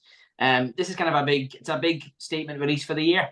It's probably we're very lucky to be able to get our hands on a cask of Glenallachie because it is so popular, but for good reason, because this is it's a single cask, 15-year-old, full life in olorosso sherry. Sherry butt. Sherry butt. So it's slightly, so we've got slightly more bottles of it. We've got 300 bottles of each because of the size of the butt. Big butt. We love big butts in Fib. And cannot lie. You cannot yeah, fib. exactly. We cannot lie. But this one is Hefty, and it's everything I really like about Glenallachie. And it's so rich, so full, and it just the finish just goes on forever. So to the first sample of this ever drunk, and enjoy, folks. Although I feel like that might be a lie, because I think Ian Love has maybe had one at Christmas. I think, did I not? Yes, you did. Yeah. Where did you get that from? He was my new ass secret Santa, and I had a dram of it, so I stuck it in. Yeah. There you are. Bless you. Thank you so much. That's all right. It's lovely there. Do you know, on the nose, when this reminds me of a kid, it reminds me of what I believe Play-Doh used to smell like, and that was a beautiful smell for me. It smells like Play-Doh. Look at Becky. You're not supposed to laugh at me. Play-Doh or plasticine. Dave. I mean, she's pissed herself. Look, she's done. Because I don't know about you, Dave, but as I'm of a certain age, Play-Doh didn't exist. It was always plasticine when I was a kid. The sort of stuff that would get stuck in a carpet, hair, poisonous, all the good things about it. Yeah. And yeah, I get that sort of plasticine smell from it. While Play-Doh was something that I remember coming across later on. Yeah. I'm not going to lie to you. I think it's a wonderful smell, by the way, guys. So please, I don't want anyone thinking. I think that's a bad thing. Look at the legs on it. And this one, be careful, folks, because you wouldn't know in taste. But this is 64.4%. 64.4. That's incredible. 15 years old. 15-year-old. Yeah. In full maturation. Oh yeah. Yeah. It's retained a lot of strength. Maybe they filled it at like 75. Who the hell knows? But is this a 500 litre? Was this the 500 litre butt or the 450? Well, we're getting about 650 bottles out of it. I mean, I haven't actually, because we don't have our own bloody casks in our own warehouse yet. I haven't seen it firsthand, sadly. So 450. Yeah, so it'd be the on the bigger side. Yeah, the bigger cask. Yeah. Oh, but it's.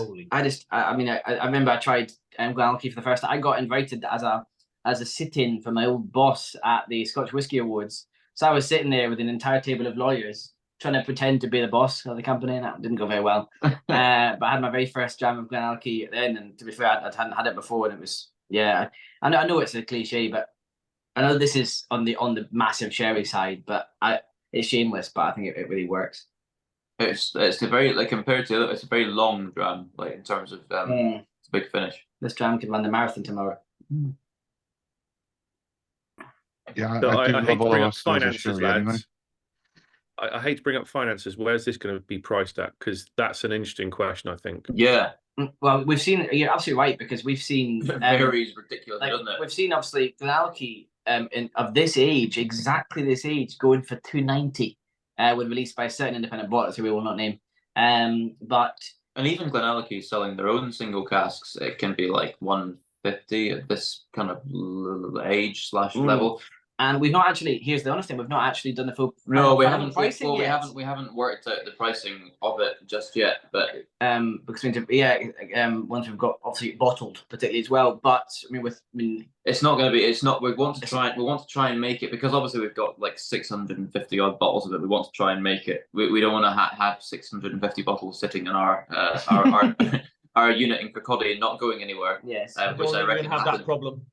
Which I reckon happens to. I reckon it's a problem that happens to people who try and sell it for £300 a bottle. Yes, which is daft. Just it's riding the coattails, but it's a very expensive cask to buy. So this one, it'll be low. It'll be around the just over 100 mark. We're trying to make it as close to 100 as possible, basically. Which hopefully is really Really, really competitive. And then for the finish that we haven't got onto yet, I mean, we generally stick about $5 on per bottle to cover the cask to cover the cost of the cask finish. So yeah, we're going to try and make it as near to the £100 mark as we possibly can to make it affordable for what it is. It's too good a dram to sit on the shelves. We want people to actually be able to get it. I wish it wasn't quite so strong because the stronger it is, the more the tax bill hurts more when you're actually bottling it. Yeah, having like nightmares about that tax bill day. Hence why people water down whiskey, obviously, because it makes it a lot more cost effective to do. Please don't water this down. No. We haven't added any water to anything, and we don't intend to. Well, you never know. We won't. No, Does anyone know what Glenallachie fill at then? Because if this is 65%, it's 15 years old. Ordinarily, it's 63.5. But Yeah. Billy, when he was on, when we did the chat with him, I'm sure he told us that they fill it. It was either 63.5 or 62.5. The kind of but that's Billy Walker though now, isn't it? Yeah. This will be pre-Billy. This will be pre. Billy bought the place what 4 or 5 years ago. He said longer than that. 2017 was it? You got it? I think so. Was it that long ago? 7 years ago? Christ Almighty! Oh yeah, but this is pre-Billy. In fact, I would actually go. It might even be 2015 that he bought it. Wow. Okay, well, still it's pre-Billy. So what were they doing before he got his mitts on it? I would imagine it would have to be at least 67.5. At least at this level with it still being this strong. I mean, it's obviously retained a hell of a lot of strength, unusually so. But I don't know. I'll have to see if I can find anyone who's working at or knowledgeable about Glenallachie at the time. It's 2007. This butt. The cask should go to a museum as whoever coopered this one is like the Cooper of Coopers, the Cooper King. You could almost make a brand out of that. Cooper King. I think you could probably start a religion out of that, mate. Cooper King. Cooper Jesus. Then they're praying to this burning cask. I'm just trying to find out the exact date. Sigil of a burning cask. Yeah.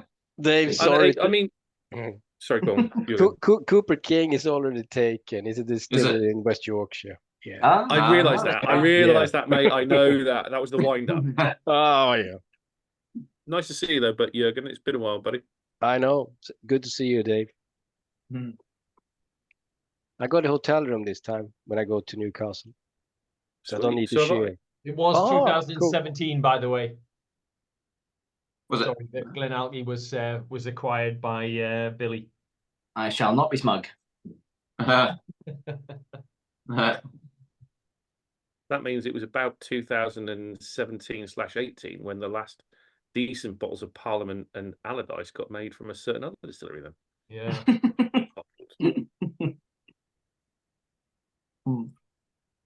So I don't really want to say too much about this dram, any more than that. Obviously, yeah. We haven't bottled it yet. We haven't written labels yet. Oh no, wait, shit, we have. We have written labels, yeah. We have. They're upstairs in the box. Yes, they're not in the bottles yet. But yeah, it kind of speaks for itself. I can't remember what we wrote. Can we pre-order bottles now? If you want to, yeah, absolutely. By all means. I don't know what would be the easiest way, Carl, in terms of you could stick it in the chat or message Carl afterwards with Well, I'll have a bottle of this. This is absolutely gorgeous. No, John, thank you, Carl. And if you've got any bottle number requests or anything like that or whatever, just we keep number one. It's got to be bottle one. Yeah, sorry, we keep number one. Yeah, we're keeping all the number ones for the kind of once we get our own warehouse/distillery to having a lovely cabinet to have a little. It's our one little but we don't mind us doing that. But also, obviously, with pre-orders as well. Obviously, because we haven't decided the price yet. Obviously, if we say the price, then someone doesn't want to order it. Yeah, it's fine. If you want to pull out, we'll never make you buy a thing you don't know the exact price of yet. No. If we don't, it's always flexible. Well, no. I want a bottle of this when it. Guys, I'm going to give you. I'm going to give you this cask and what you've done with this before the after, if you will. High praise indeed, which is I, as most people here will know, have deliberately shied away from sherry cask because they seem to be so ubiquitous, and if it's not Coke in colour, people don't want it these days. This is a dram that could make me start wanting to go back to sherried whiskies. Yeah, that's how good this one is for me personally. Thanks, Dave. Thank you very much. I appreciate that. I do feel a bit guilt. It's one of these ones that's like, yeah, I feel guilt in that because we haven't. There's not exactly a huge amount of skill on our part. But I suppose choosing the time to bottle, I guess, or to choosing the time to take it out of the cask, but yeah, when it's not too. I'm with nuts. Dave on this one. It's like I'm very much not into the like sherry bombs and the overt sherryness of the stuff. But when it's done well, when it's so well integrated like this is, and I am very much a sucker for olorosso sherry as well, more than any other. That's when I think it works superbly. I was just about to ask, how do you finish something like this? And then I've had to open the top of the other one and had a smell, and I realised what's been done. double sherry. Double sherry. We couldn't finish it in anything else. No. And we'll come on to we'll mention that as well. Yes. But we had to pick probably our most special. What we saw as our most special sherry cask for this one. Well, the whole series of whiskies coming out this year is all sherry. Much like last year was all wine. Last year was all wine, the finishes. This year is all sherry in terms of that Glentockers we did, the Girvan, the Glenallachie. But they're generally the more not the slightly less mainstream sherries, I suppose. Yeah. So the finish is Palo Cortado. Yes.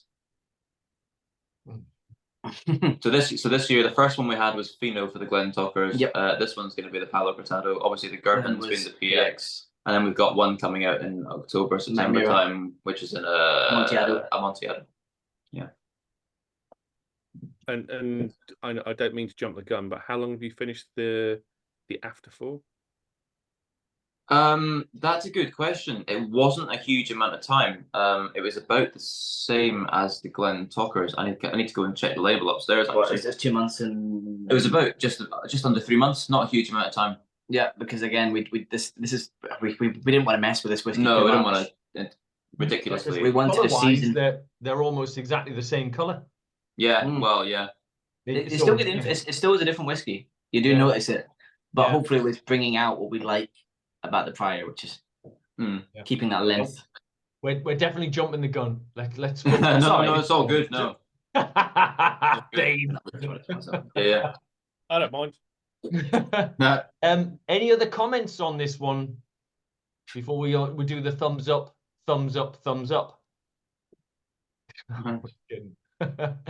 Carl, I'm not a big sherry fan, but this one, if it's for me, Lakritz, I'm a huge salmiak fan, and that's what I get out of this fella. Yeah, it just the coating on it. It's just so oily, so thick. It's just anyway. I'm gonna shut up because I'm gonna just carry on extolling its virtues here. So anybody else maybe not enjoying it as much? Not everyone has to be a sherry fan, of course. No. Well, I know that there's a few of us that, I'm saying us because I'm a bit of a sherry fan, but there's some that aren't so big on the sherry. But Ollie and Becca are even staying relatively quiet on this one. I'm surprised. No, we loved it. Yeah, we're enjoying it. That's why we're quiet. Yeah. It really is.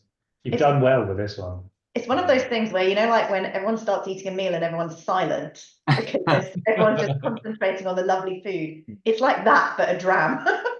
It's so chewy. It's like a perfect example of basically that type of whiskey, right? It's just so chewy and oily and just satisfying to drink, basically, is the thing. I'm also nosing the second one though at the same time. So I've not even nosed the second one yet, other than when I was originally filling the samples. So I'm gonna, but actually on the nose, I don't know whether I was just overwhelmed by the first one, because the second one, when I was filling the decanting and stuff, I couldn't really tell much of a difference from the nose. But obviously that was just me decanting. Anyway, on that note, Christian, do you want to have your view on this? You're looking very pensive there, and you look like you're a coiled spring ready to go. Sorry, I've just been writing up notes. Yeah, like it's a really really nice one for me. Like lot of sort of like typical sherry notes as well, and chocolatey and quite dry, like almost like cocoa powder and stuff like that behind it. But it's like it's insanely like strong though. Like never known such a strong sort of hit and dram. It's a lot of like sort of like I get quite a lot of like orangey kind of notes behind it as well, like the orange zest and stuff like that as well. On the nose and on the palate. Yeah, I got like orange peel on the nose, and on the palate there was like an orange zest, almost like come to a kind of chocolate orange, almost. But the vanilla notes almost make it too much more, a bit more like chocolate caramel rather than the chocolate orange. But I definitely get the orange in there, and then just like typical sort of sherry notes like fruit cake and cinnamon, but then also a bit of ginger as well. I have to say, in an empty glass, the nose is just to die for. Yeah, they're good. They can be good. These once the glass is empty, you're dead right. That's great. I think I agree with what you're just saying. That it is a really big hit at the start, but then there's a kind of moment's silence, and then it kind of grows and grows and grows and grows and grows. So I think it's a long one. Any other views before we do the old thumbs up, thumbs sideways?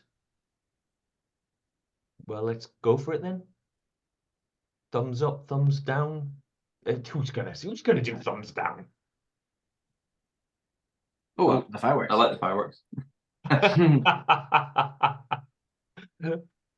Was that everybody thumbs up? Tim, not Tim. Not Tim. No, not Tim. Oh, yes, Tim. Oh, you just want some limelight, don't you? You just want to be able to hear your voice. That's what it is. How ridiculous is the size of that for that dram call? That's an absolute bloody disgrace, that lad. Really disgraceful. Let's see. I didn't actually see it. Was it Look at that. It's a 15 or 20 ml bottle. I'm sorry. So that, to be fair, that we have to take the blame for that, because we only had one 70 cl bottle of each to send down compared to the two. Obviously, normally we send the two. So yeah, that was our bad from not having enough from the bond. The ability to try this, honestly, I mean, I don't know about you guys, but I don't care if it was a small amount or not. But that is beautiful. That is. And it's a beautiful dram, and the anticipation of the next one. Fingers crossed, it's going to be. It's difficult. And by the way, thanks, Andrew. Thank you, Andrew. Thank you very much. No, and see you later. And yeah, catch you soon. Yeah. Oh, he's John. Either way. But yeah, the next, as we said, the next one, we couldn't out oloroso, out kind of rich. I think that first one is almost for me as rich and sweet and full and long and yet spicy as you can get. So there wasn't a way to make that any bigger. Otherwise, we just kind of fall over a cliff that we tried to do that. So the after is actually, I'd say, a slightly more refined, slightly quiet. No, it's not. It's still a big sherry hit, absolutely. But it's a slightly quieter, slightly more delicate dram, I'd say. It's come down in percentage, a whole 1%, basically. It's now still 63.3. 63.3%. But it's just. I like Gavin's. No. A whole 1%. Yeah, it was just under 3 months to finish, I think, and yeah, it's still 15 years old, as was the previous, and this permutation series 2. When are they coming out exactly? We're bottling them in, is it August? Yes, August. We're bottling them in August, these two. Once we've hopefully got the cash flow to be able to pay the tax bill to bottle them. The nose on this is just. So it's a first fill Palo Cortado. I think, and if anyone really likes their sherry, I think they generally come from the J. Rodriguez Bottega.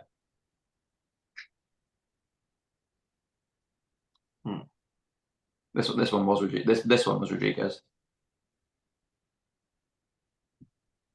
What was it? Sorry, was it? So is this a 15-year-old? Still 15. So yeah, second half of the same cask. So it's the second half of the same single cask, finished for just under 3 months in a Palo Cortado. So it's still 15 years old. It's come down to 63.3 instead of the 64.4. Was it in the first one? Yep. Yep. Just added a bit more for me. That little bit more tang, slightly more tang. So it's not quite as sweet for me, but the richness is still there. It's just slightly more tangy, slight more kind of crank up that kind of oak char spice for me. It's right at the end of the finish, which is the main different part for me. I don't know how anyone else finds it. How wet was this cask, lads? Oh, sorry, go on. Yeah. Well, I wasn't there. We weren't there for the filling, sadly. One of the many things about not having your own warehouse, but Auchtermuchty, the rules that they follow are they do empty the cask and then fill, but they could have just it'll be wet if it's had anything in it, because they'll empty it and then fill it straight away, so it'll still have the residue, the wet oak. And I said the sherry casks they generally from them are fairly wet still. Yeah, they'll usually put a little bit in to travel. But the only reason why I asked for a 3-month finish, this has changed it quite a bit. It is a big change, yeah. And obviously the finishes that we do are generally fairly aggressive, because the fact that we're splitting the cask in half. So it's only the liquid of half a cask being finished in a, it's not like we're finishing them in. When we first started Fib, there were discussions about, obviously, especially when we were just doing things like bottling half a barrel and finishing half a barrel, whether we used a quarter cask to finish it or whatnot. But we ended up just using the full-on cask. So there's a fair amount, it's not a very full cask for the finish. There's a little bit of there'll be a little bit of oxidization going on, and it will also, because it's not a completely full cask, it will just make it a lot more aggressive, because of obviously a lot of that. The wood is very wet at the bottom. Exactly. Yeah. It was first gram.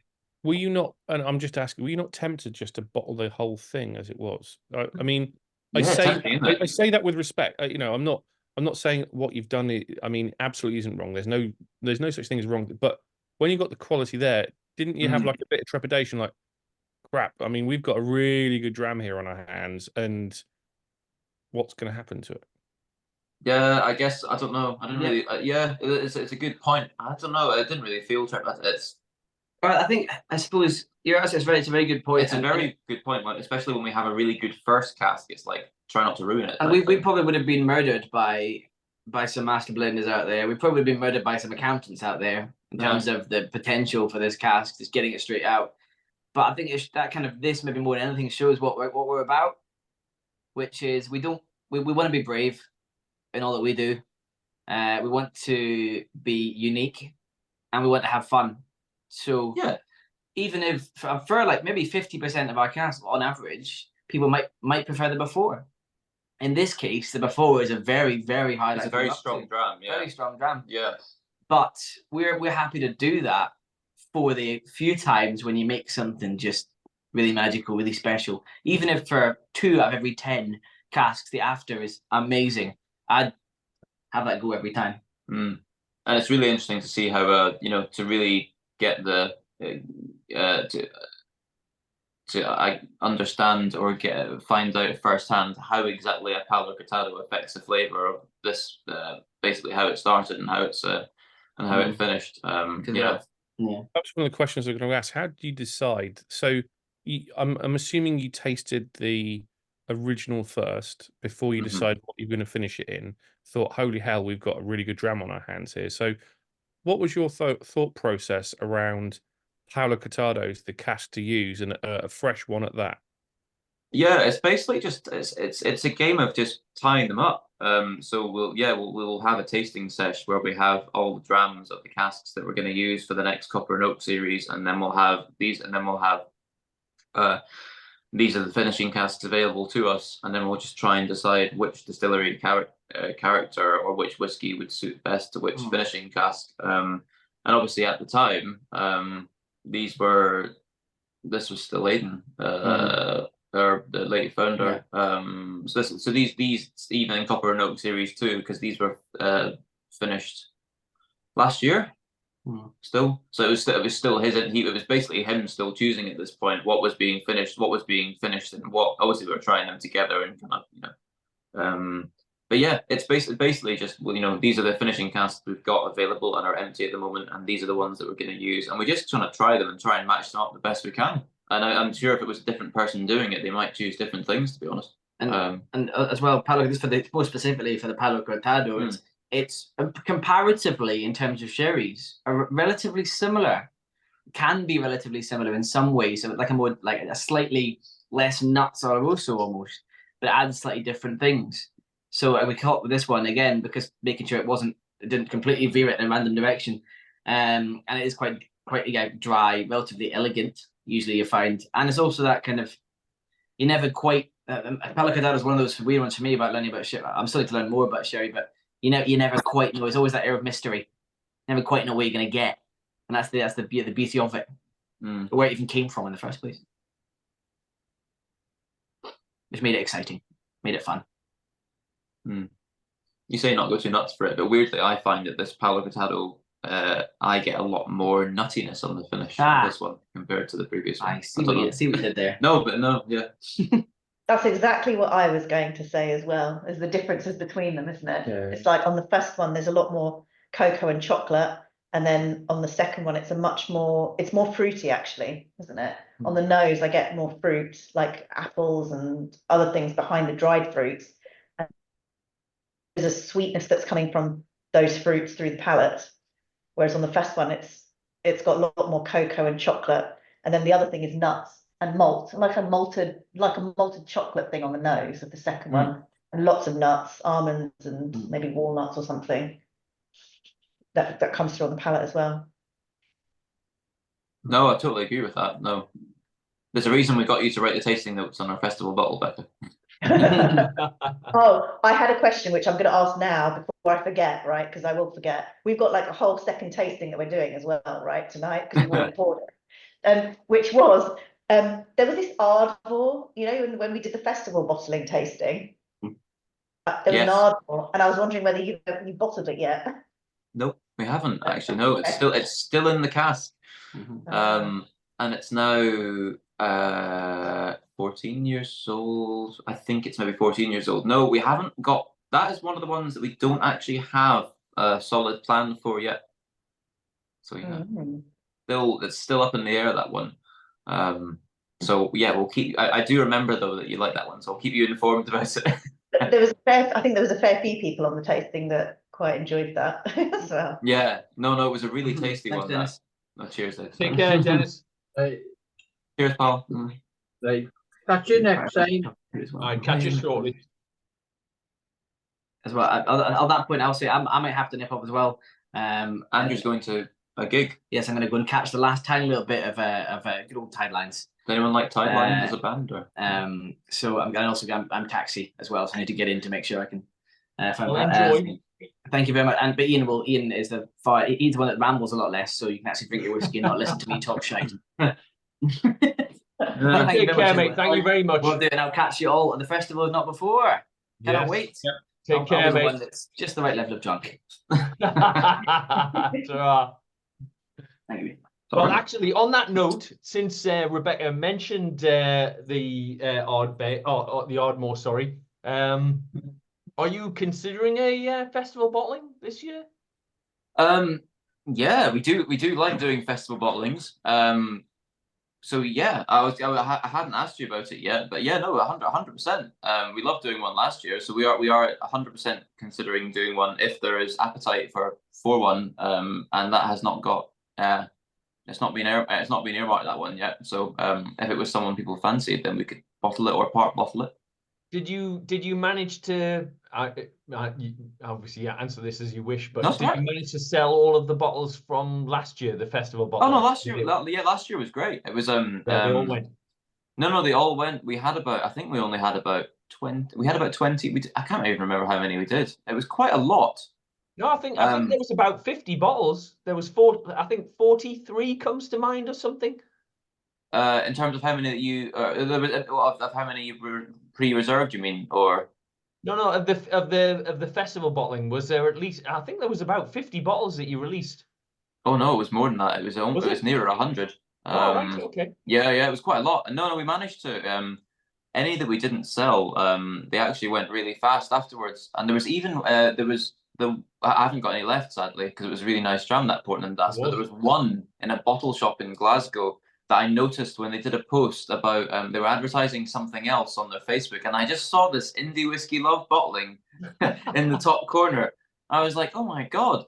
So I phoned them up because someone actually emailed me the next day or something to say, have you got any of this Indie Whiskey Love bottling? And I was like, oh, I'll try this bottle shop in Glasgow, and they'd sold it the bloody day before, so it's a shame. But no, 100%. If there's appetite for one, yeah, we could. And because there was a couple or 2 or 3 on the day last time. I know it was it Caden Head did a little thing as well. Oh, there you go. Gavin's got one there. Yep. Have you? Oh, I can't even.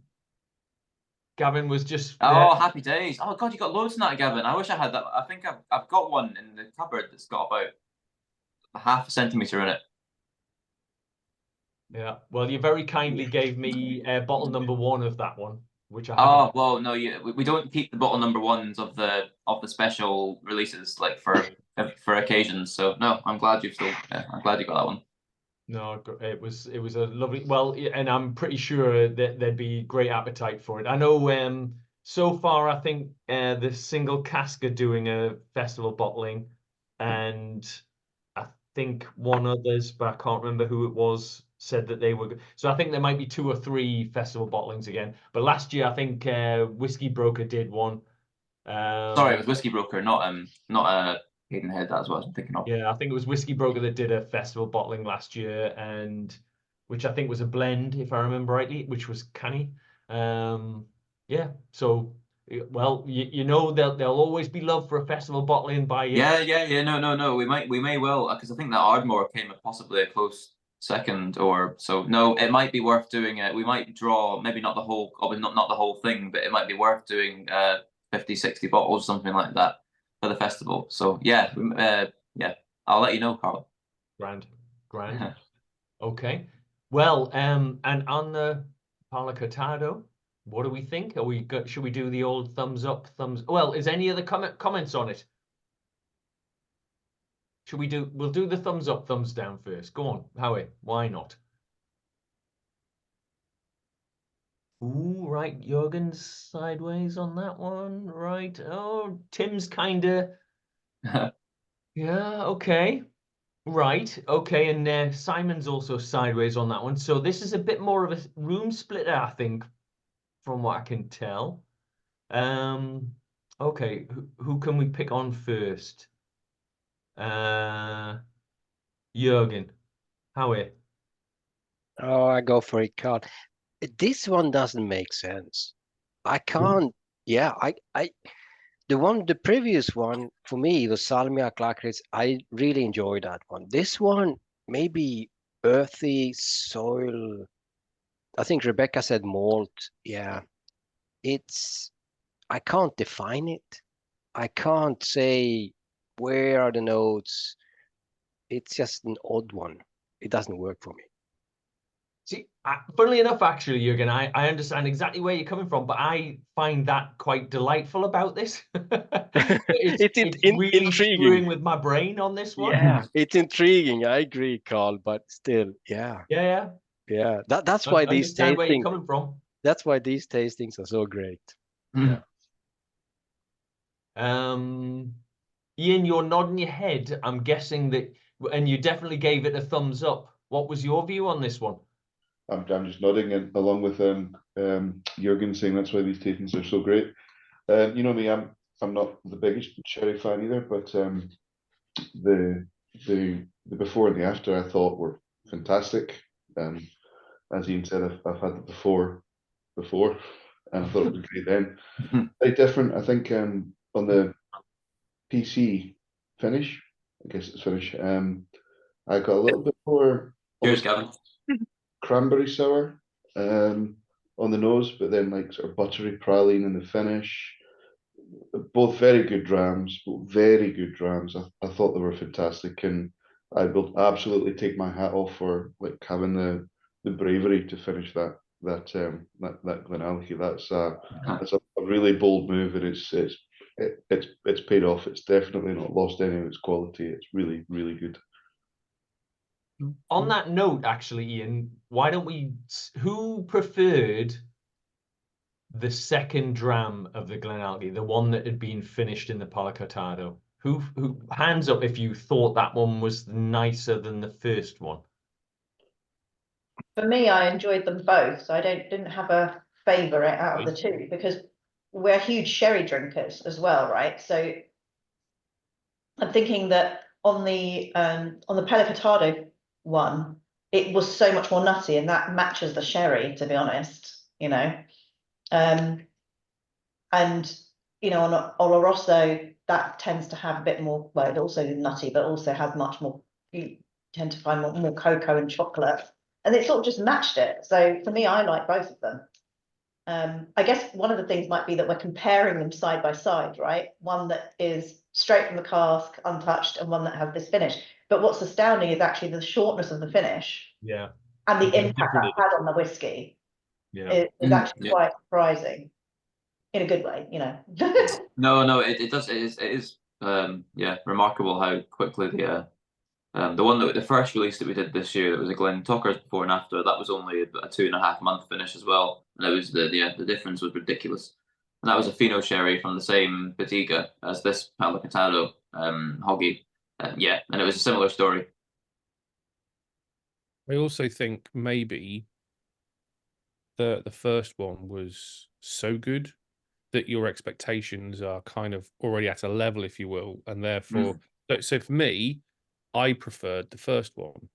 But if I'd done them the other way round, I might give you a different answer, and that might sound stupid because I think, you know, for me the second one only comes in only just below, but if I'd done them the other way round, it might have actually switched itself around, because the Palo Cortado might have set the bar so high that the olorosso might have been, whilst it's still great, it didn't give me that kind of smack in the face wow that, because the first one had done it. Yeah. So it would be interesting to be able to do them the opposite way around and see how that would have affected my answer. But I think they're both fantastic drams. A little bit like Ian, I think, said, you know, very eloquently, it's that they're both fantastic drams, and to have the guts, as I said, you know, even as Ian said, to finish this one off after the quality of the first is take my hat off. Yeah. I actually think that, similar to Becca, that these are so close. Well, and probably what Dave's kind of intimated there is that these are so good, both of them.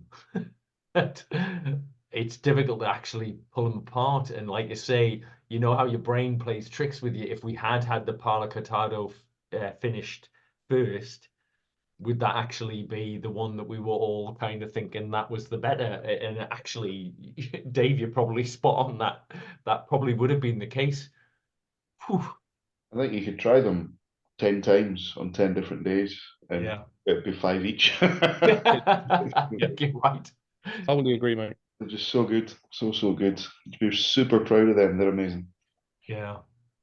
And I do, you know, like I totally agree, you know, like to take something as wonderful as that first dram and to try it and go, screw it, we're still gonna stick to we're gonna do the thing we've been doing, yeah.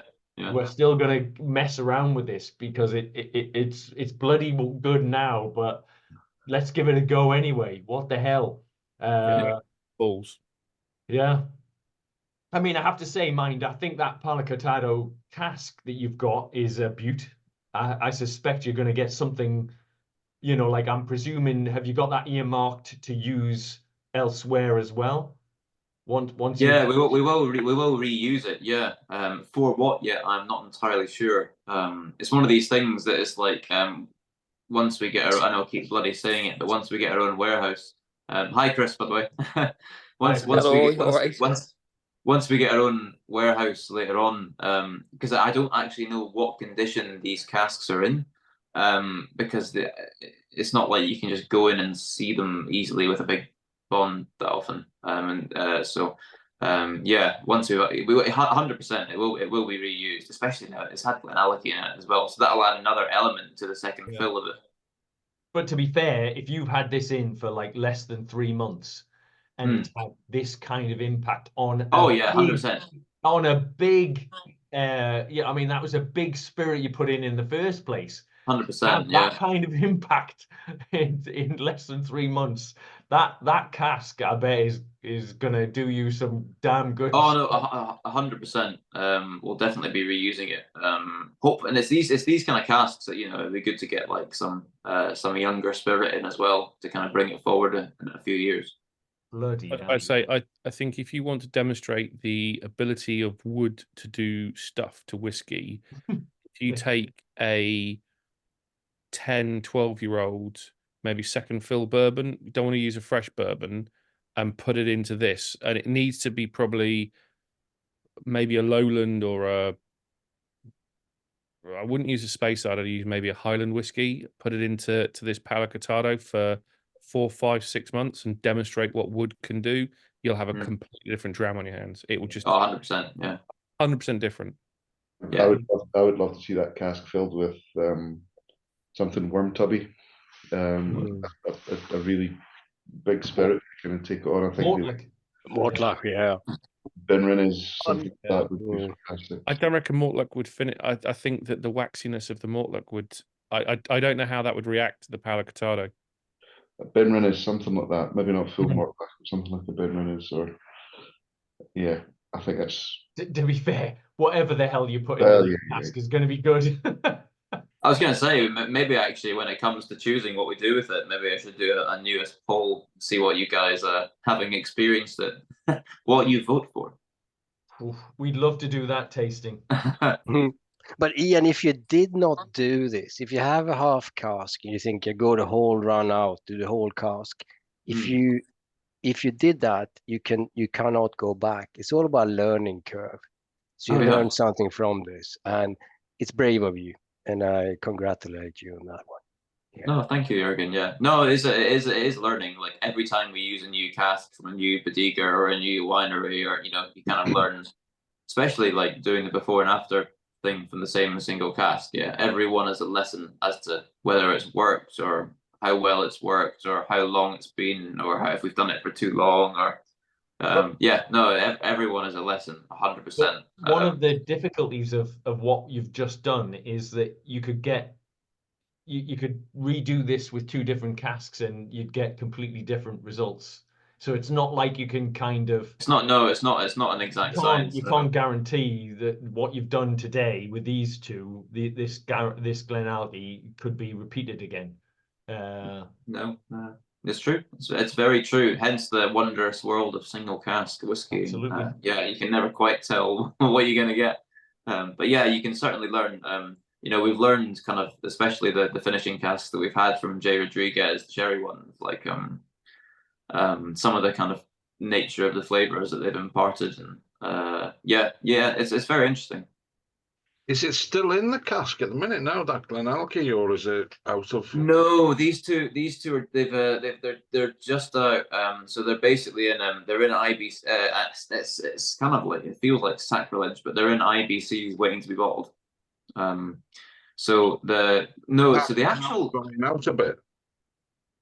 Say again, sorry. Is the cask now drying out a bit? So no, so the Palo Cortado cask has not. We're still deciding what to put in that. Obviously, depending on the season. If you've got empty casks, like in the colder months, it's not so bad. It's when it gets to summer, and then they can really dry out if you're not doing anything with them when it's hot. But the original Glenallachie cask that was reused. I don't know if anyone had the original Pictish Beastie blend that we did. So that was the blend of we did 2 single casks. It was a Deanston and a Cameron Brigg. The Deanston had been finished in a first fill PX, also from Rodriguez in Spain. And then the Cameron Brig had been finished in that Glenallachie, the first one that we tried. That's what the Cameron Brig had been finished in. Right. So that was part of the Beastie. And then Pictish Beastie Part 2, which is coming out in a couple of months' time. That's still it's basically the same recipe but further finished in the 2 sherry casks. So that ex Glenallachie cask has been further used for that half of the Pictish Beastie, and it's now been fourth filled. We've now got some so the Portland Das that we did for the festival bottling, the 23-year-old, we only bottled half of that cask, the original refill Hoggy. The second half of that Portland Das has now been put into that Glenallachie, the ex-Glenallachie butt.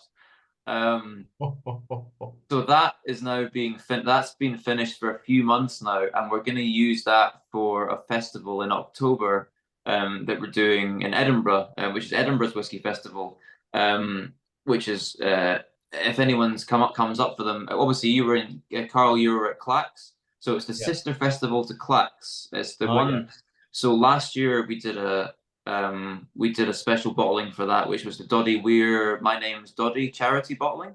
Yeah. So we're going to do a second version of that, and it's going to be the second half of the Whiskey Indie Love Portland Das, which has been finished in that first Glenallachie that we've tried tonight. With a few other things that have been in the Glenallachie in between, obviously. But yeah, so that's the Palo Cortado has not been. We haven't filled that yet, so we need to decide what to do with that pronto before summer, before it does dry out. It's a good point. Hang on, summer in Fife? You mean the half day that you get? I know, yeah. It's more like summer in Scotland. Like I think last year we had a good week in June, and that was about it. I'm looking forward to a week. I'd just like to see a week. Yeah, a week would be good. The weather can't be that bad on Isla. Oh, mate, honestly, it's been. It was showing some signs of life, and then it's absolutely hammered it down practically all week. And then yesterday and today have been glorious. So if I keep my fingers crossed, it may continue. If it continues for another 5 days, that's it. Summer's done. Straight into autumn. I can just forget about it from there on in. I think Tuesday next week is looking pretty rosy in terms of sun all day. So yeah. Cheers, that Ian. I'm working. I really appreciate that, mate. I'll look forward to that Tuesday. Did we? So ultimately, we had 3 people suggest that the additional Palo Cortado was their favorite. I actually sat on the fence on that one. I did love both of them, and I can't decide which I preferred. I think Becca was probably in the same boat. Was Ollie as well, or the both of you were? Okay. So that's 6 of us that possibly thought it was as good as or equal to. Yeah, I think that's one hell of a 2 drams you've let us have us try off. No, it's all right. No, well, I didn't want to just if we were doing a tasting, I didn't want to just send some of the stuff that we've done already or things like that. So we wanted to do something cool, considering like Nuas was the first ever tasting of any sort that Fib did when we lodged like 18 months ago or whatnot. So we always try and bring some cool stuff. Well, it was much appreciated, I tell you, it really was. And I know that a lot of people wanted to be on the tasting tonight as well that couldn't necessarily make it. So I'll be making sure that the information is shared with them on exactly what the symbols all meant and so on. And I'm sure you'll get some more feedback over the next few days. Yeah. But yeah, I think it's going to be. There's no pre-orders for those so and so's. I mean, there can't be pre-orders for not turning. I'm kidding, Carl. There was pre-orders definitely for that olorosso. I'm sure there was. Yeah, but only for the people who attended this evening. I'm kidding. Oh yeah, I see what you mean. Oh no, the guys who all got sets. I'm sure we can let them pre-order, can't we? No, well, I think that's the end of the official tasting lineup. As always, the V pub doesn't shut. So you're welcome to stick around and kind of, grab another dram or whatever. But I do want to thank Ian and Andrew. I know Andrew's just gone recently, but Ian, thank you very much. It's been a It's all right. No worries. No, thank you for having us. It's always I'm very much looking forward to the festival in Newcastle, and we've even got mum and dad are even coming down for it as well. Brilliant. So it'll be good crack. Looking forward to it.